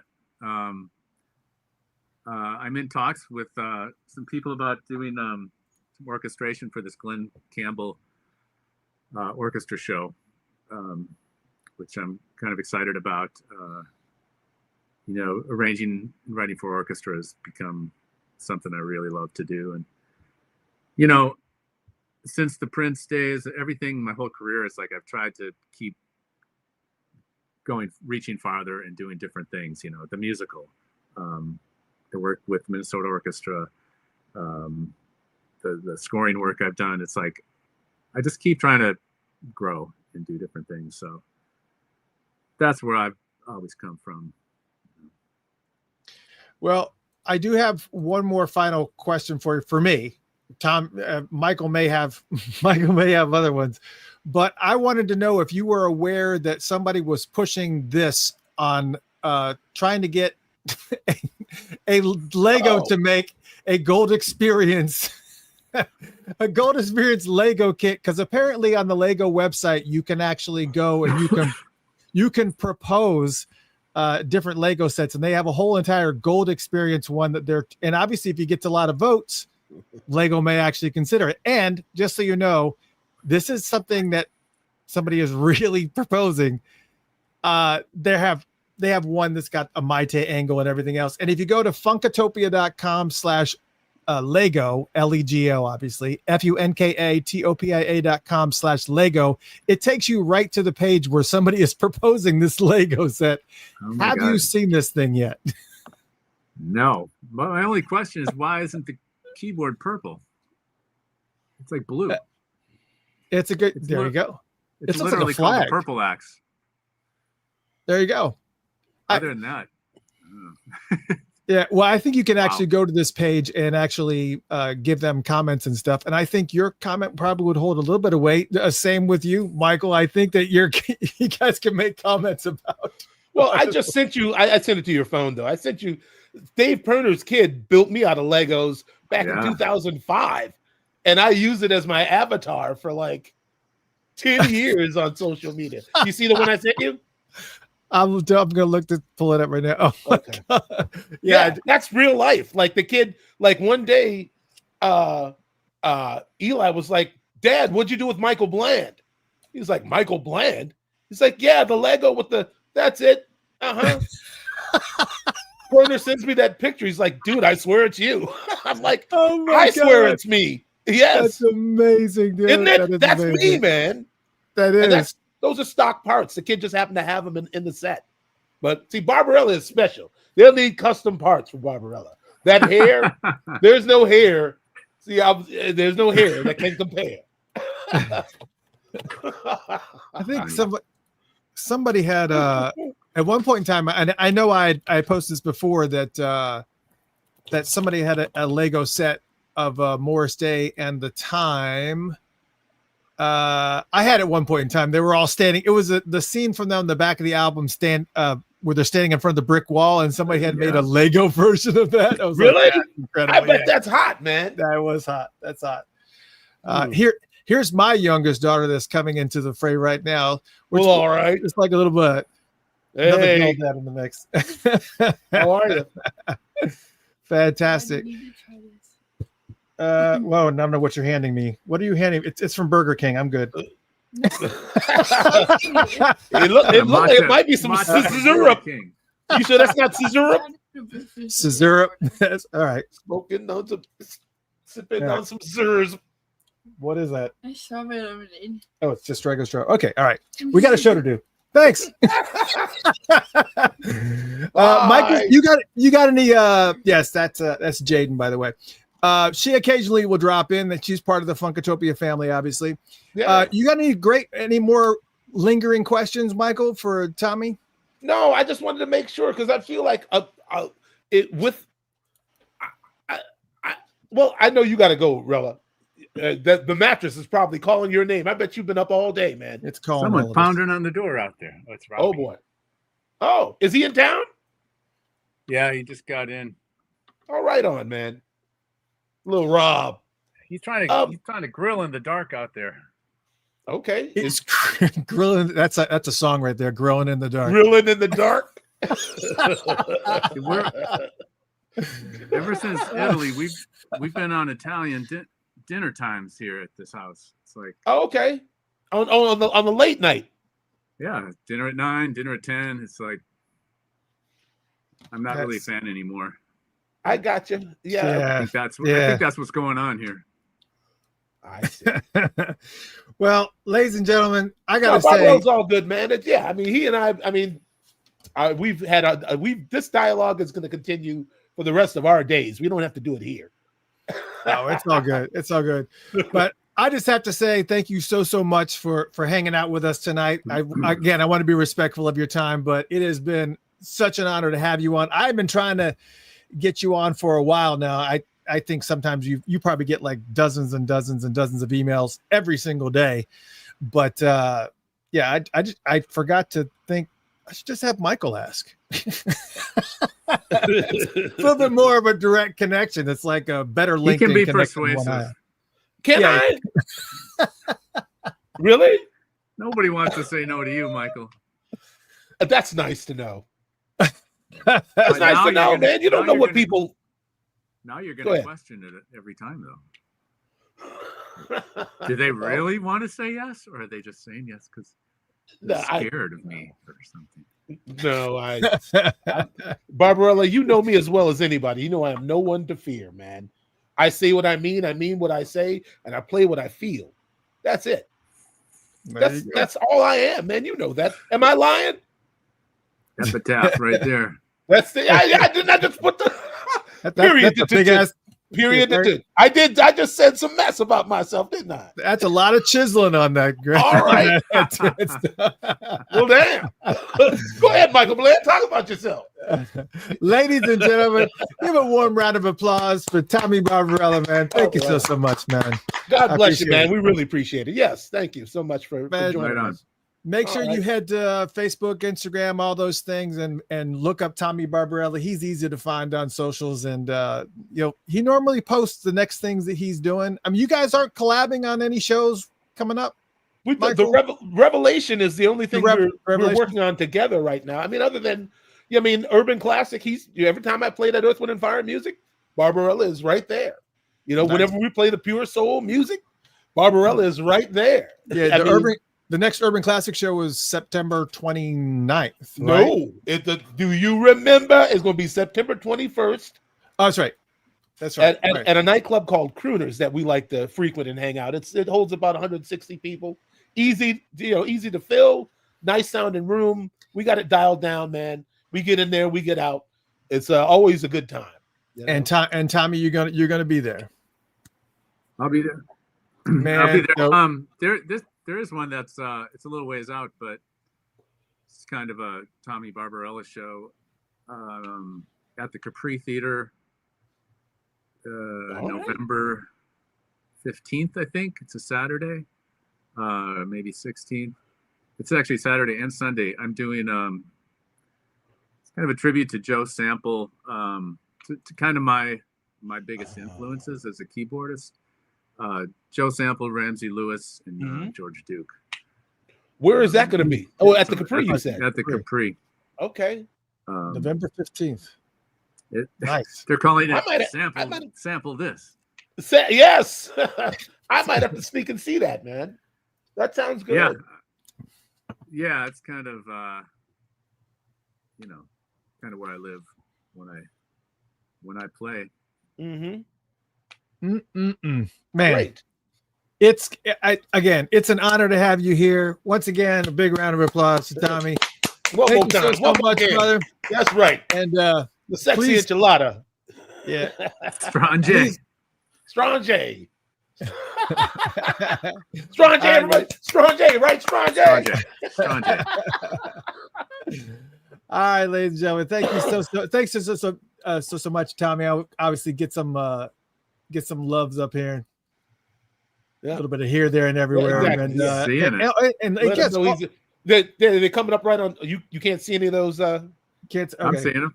Okay, and of course there's a lot of there's a ton of them. But also, and thank you so much for Kirky J stopping in, and Dwayne Tudalls came in, and Damon Everybody, Dixon's man. Damon D's in here. Yeah, nice. Sure. Truth be told, Kirk reminded me about this yesterday. I forgot. I had forgotten. I mean, it was on my calendar. I wouldn't have really forgot, but I was texting with Kirk, and he's like, "You got an interview tomorrow night." I'm like, "Oh, that's right." Yeah.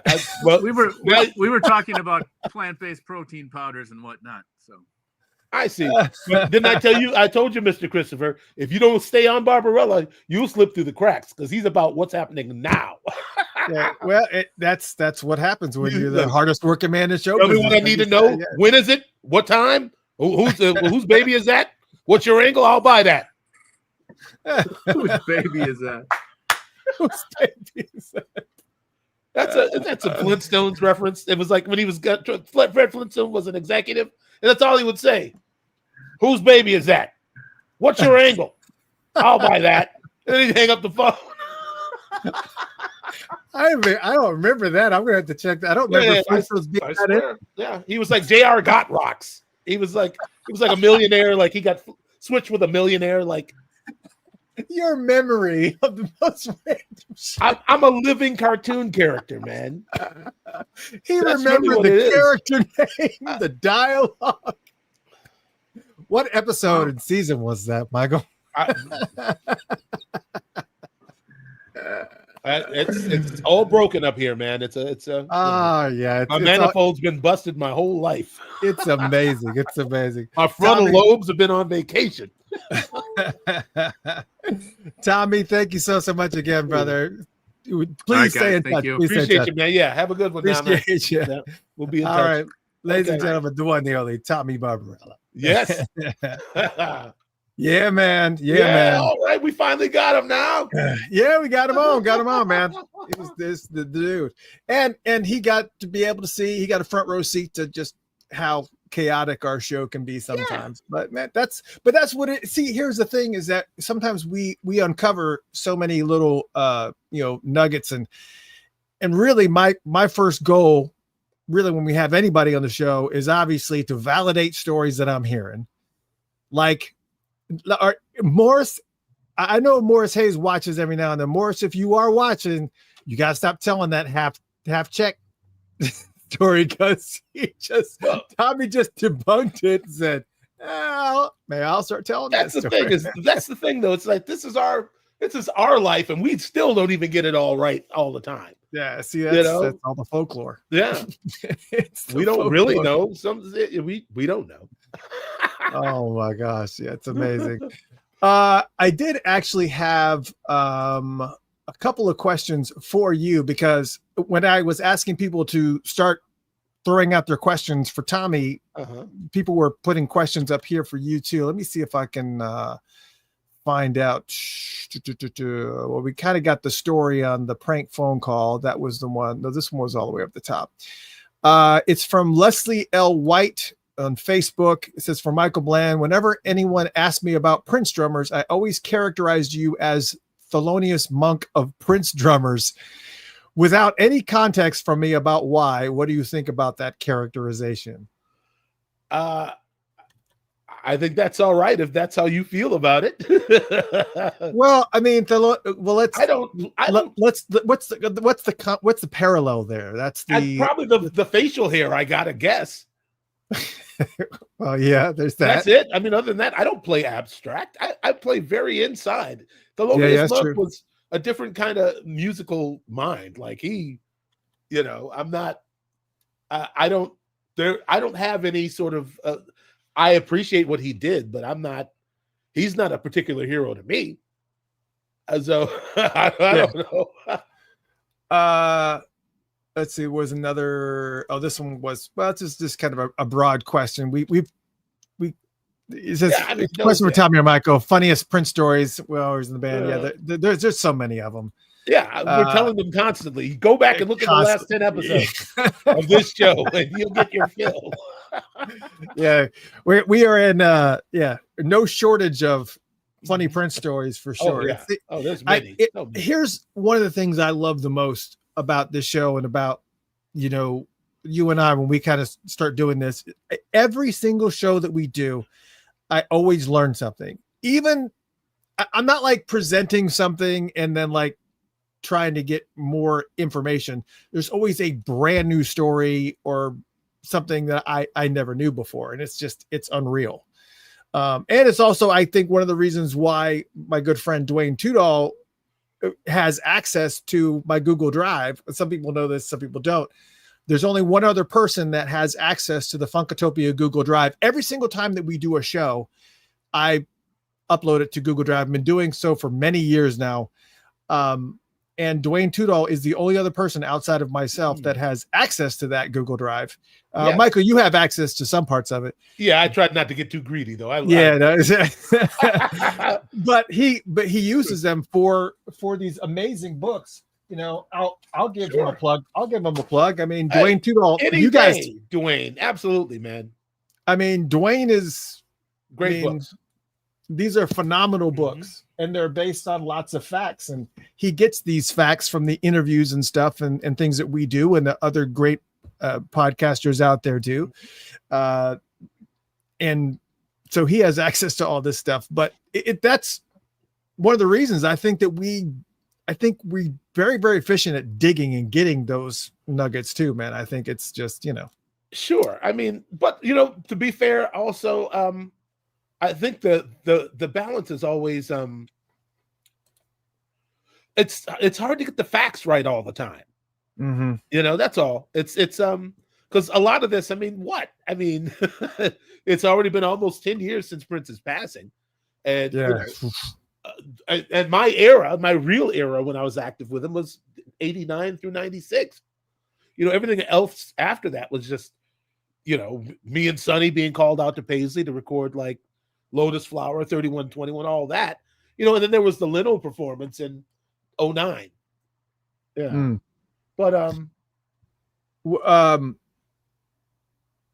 I saw that YouTube comment that DJ Danny G put up there about the Girl 6 lawsuit. She said the Girl Suit lawsuit, the track is on YouTube. Is on YouTube.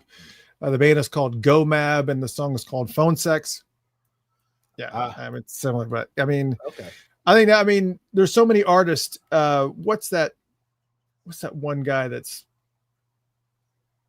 well, anyways, there's lots of court cases that are out there now, but because of the way that music now, especially nowadays, you can't write a song that there's not another song that hasn't been written in the past that has the same chord structure, or even the same. It's just it's there's only so many notes.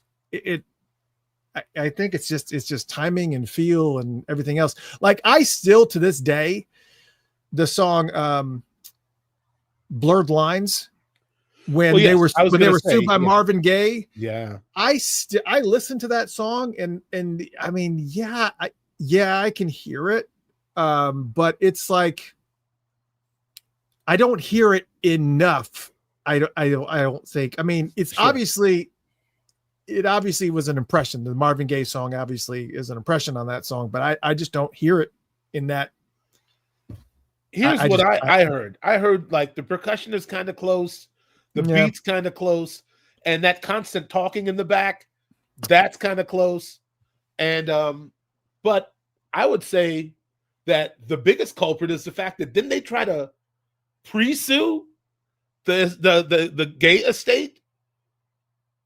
Didn't I don't know. Robin Thicke? I thought they tried to pre-sue the estate for because they knew they were going to be getting static.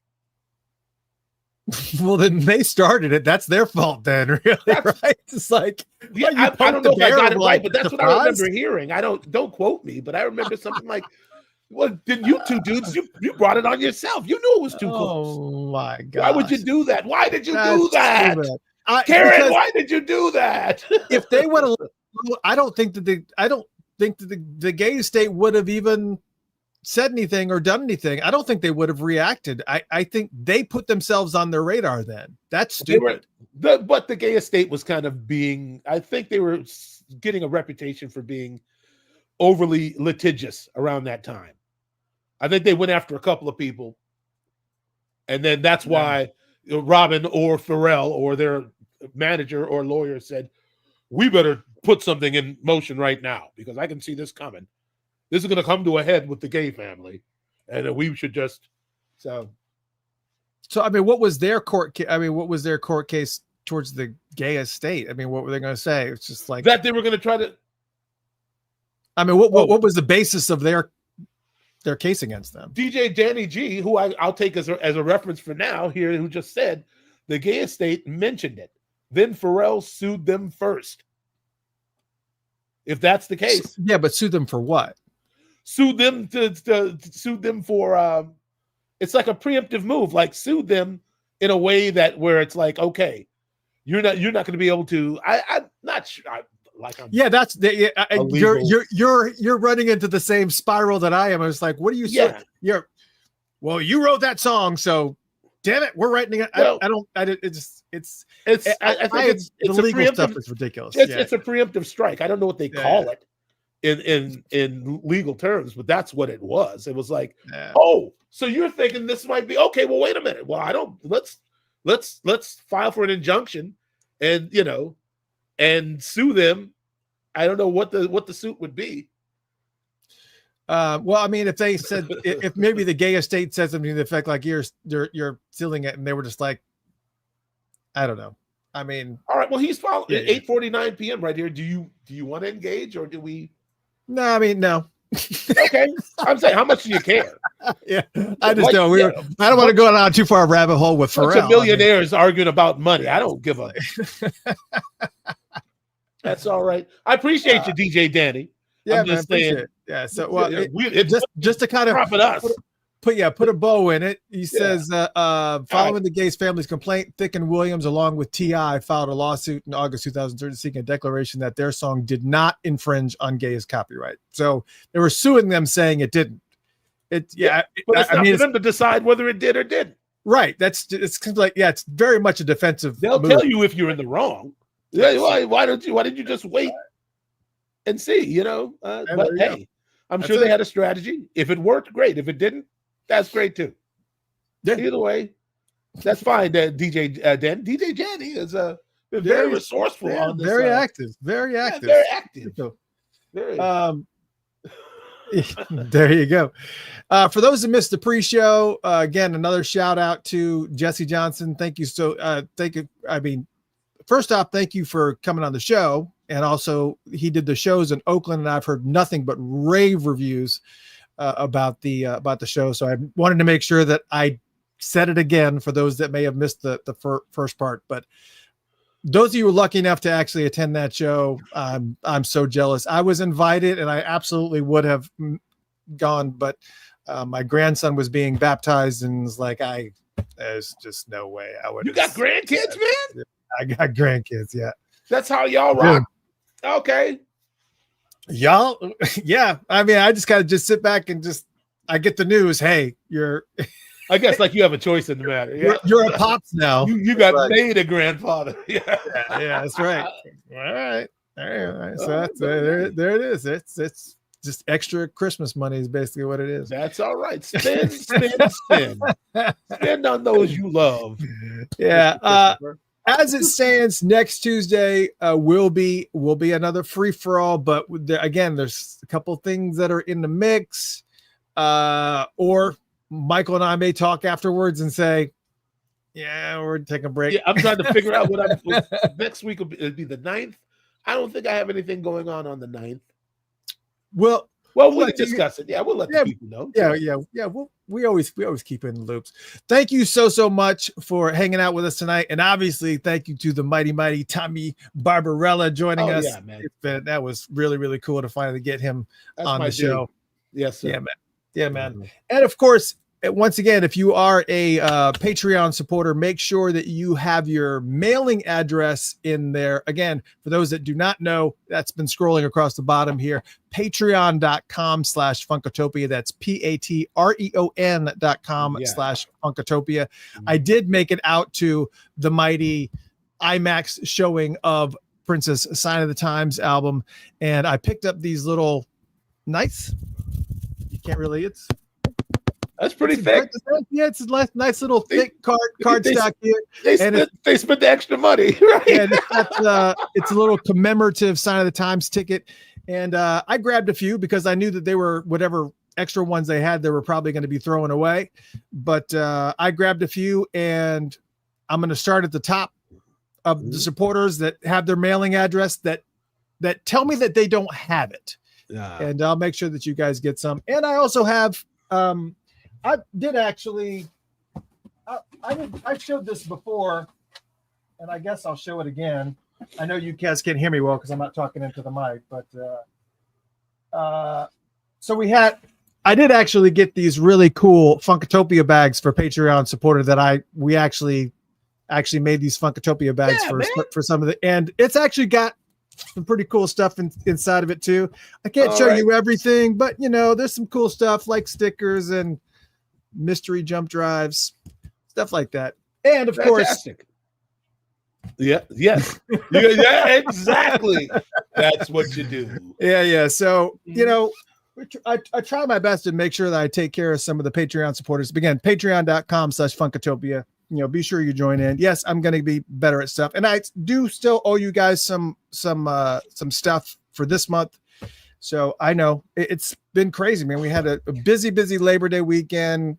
I had to travel to North Carolina and back for the baptism stuff. And then of course, just a lot of stuff, man. Just a lot of stuff for sure. And what did you do for Labor Day weekend? You just chilled or? No, we played. I played with Barbarella on Saturday night. Oh yeah. And then Sunday, I caught a little bug towards the end of the week, so I was really chilling, like just trying to save my energy, really. So, and it kind of peaked actually on Sunday. It got like, and now I'm kind of on the mend. So, I didn't do a whole lot. I laid around coughing and blowing my nose and oh man, and cursing. That sucks. Yeah, that's all right. It's all in the game, man. I'll be all right. Yeah, at least you don't have to sing, because one thing is I can tell you, being a singer is that's like the worst thing that can possibly happen. Second you wake up with a scratchy throat or it's a little bit sore, you're like, shit. Yeah, no, many days I'm glad I don't sing for a living, man. Yeah, that's different. You can't eat dairy. You can't. Caffeine's bad for your vocal cords. Dairy's always bad. Dairy and soda. I know we're going down rabbit holes, but because we still had like 5 more minutes. Dairy and soda is still like, if I can't have a soda like 2 hours before a show, because I feel like I'm like constantly, battling phlegm and whatnot. And it's just, I don't know what it is. I think it's a syrup, maybe the sugar. I don't know what it is. Oh, I would think the bubbles would help sort of like agitate and like break down. Maybe it does for the younger folk. But for us old guys, yes, Kurt from the Electric Vibe just said, "Tell me all about it." I bet he could give a seminar on vocal health. Yeah, absolutely. Yeah, it's tough. And I do see the question.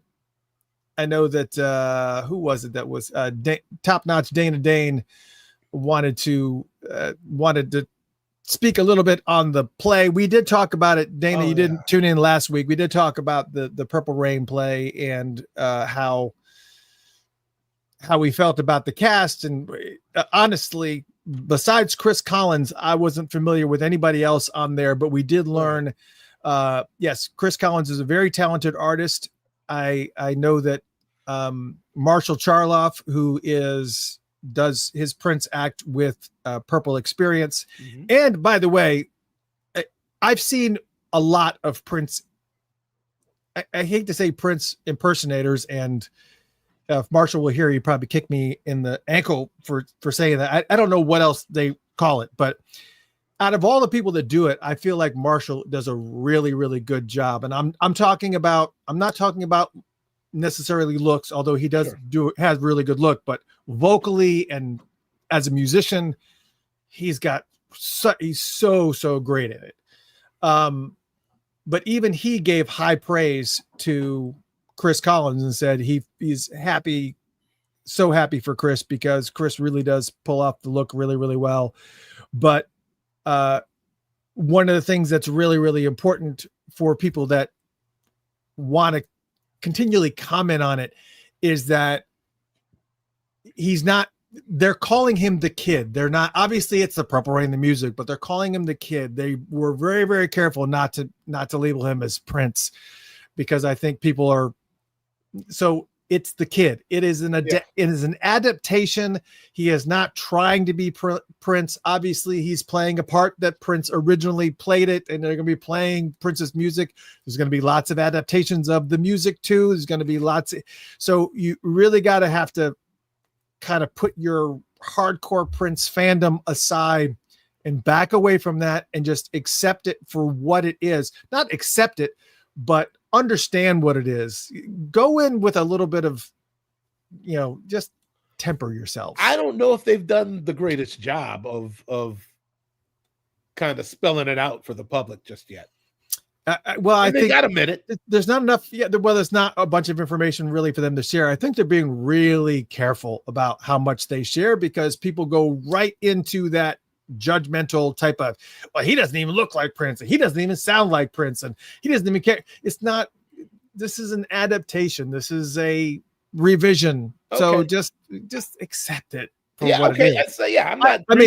I don't know what to expect. So no, right, exactly. So I think that's the other thing too is don't set any expectations as far as trying to align it with the original Purple Rain. Now somebody Love Sexy 71 is saying, I think they should change the title to Purple Rain, REIGN instead of Purple Rain. Then they'll get sued by the act in Vegas. Right. Well, and what led us to that discussion was last week we had that discussion about Apollonia, because the name is being used as Apollonia in the play, and this was the back and forth, the court case. For those that don't know, we're not going to go into it again, but go listen to last week's show because we talked about the Apollonia case, and I actually read the whole 14 pages of the complaint, and there's a lot there, and I understand what she's saying, and we talked about the best resolution to that was to change her name in the play to Apples. Well, we felt like that was the best solution. Instead of calling her Apollonia, call her Apples, or call her Apollonia 6. Yeah, I mean, I'm gathering there's just like so many ways. There's so many different things. From what I've seen of the cast and their names, it's like it must be some adaptation of the film. Right. Correct. Yeah, I was trying to see if I still had that. I mean, just go back to last week's thing and check it out from there, because it shows the cast and it actually shows their names. And it doesn't say Morris Day. It doesn't say, and they just use first names. They're really treading lightly in regards to trademark and name stuff. I suppose it's smart, but I just don't. I'm not sure if they have the right level of transparency yet. That's all. Yeah, I don't think they're. And I see other comments about what Prince would approve and what he would not. I don't know. We don't really know. We like to think that and I spent many years, but I couldn't tell you. I couldn't tell you what he might think of it. Yeah, I mean, who couldn't? Yeah. So, I watched. Here's all I know. I know that Prince is having a fantastic time, and I watched the movie Coco, and I know that there's millions of people all around the world that have Prince's picture up somewhere. so he doesn't have any problems. Yeah, the animated movie from Pixar where they talk about the Day of the Dead and how in order for a person to actually get into heaven, there has to be some type of somebody in the family. I don't know what the whole tradition is, but somebody in the family has to have a photo of the person that passed in order to be remembered. And that's the whole purpose of the Day of the Dead is to spend time reflecting on the people, the people from the past, and that's how they stay alive and don't disappear. I see. So I don't know. I brought up Coco. I don't know why. That was just like everything was going well up to that point. It was going so well. The Tibetan Book of the Dead. I know about that. No. You got to see it. It's a phenomenal movie. It's beautifully animated.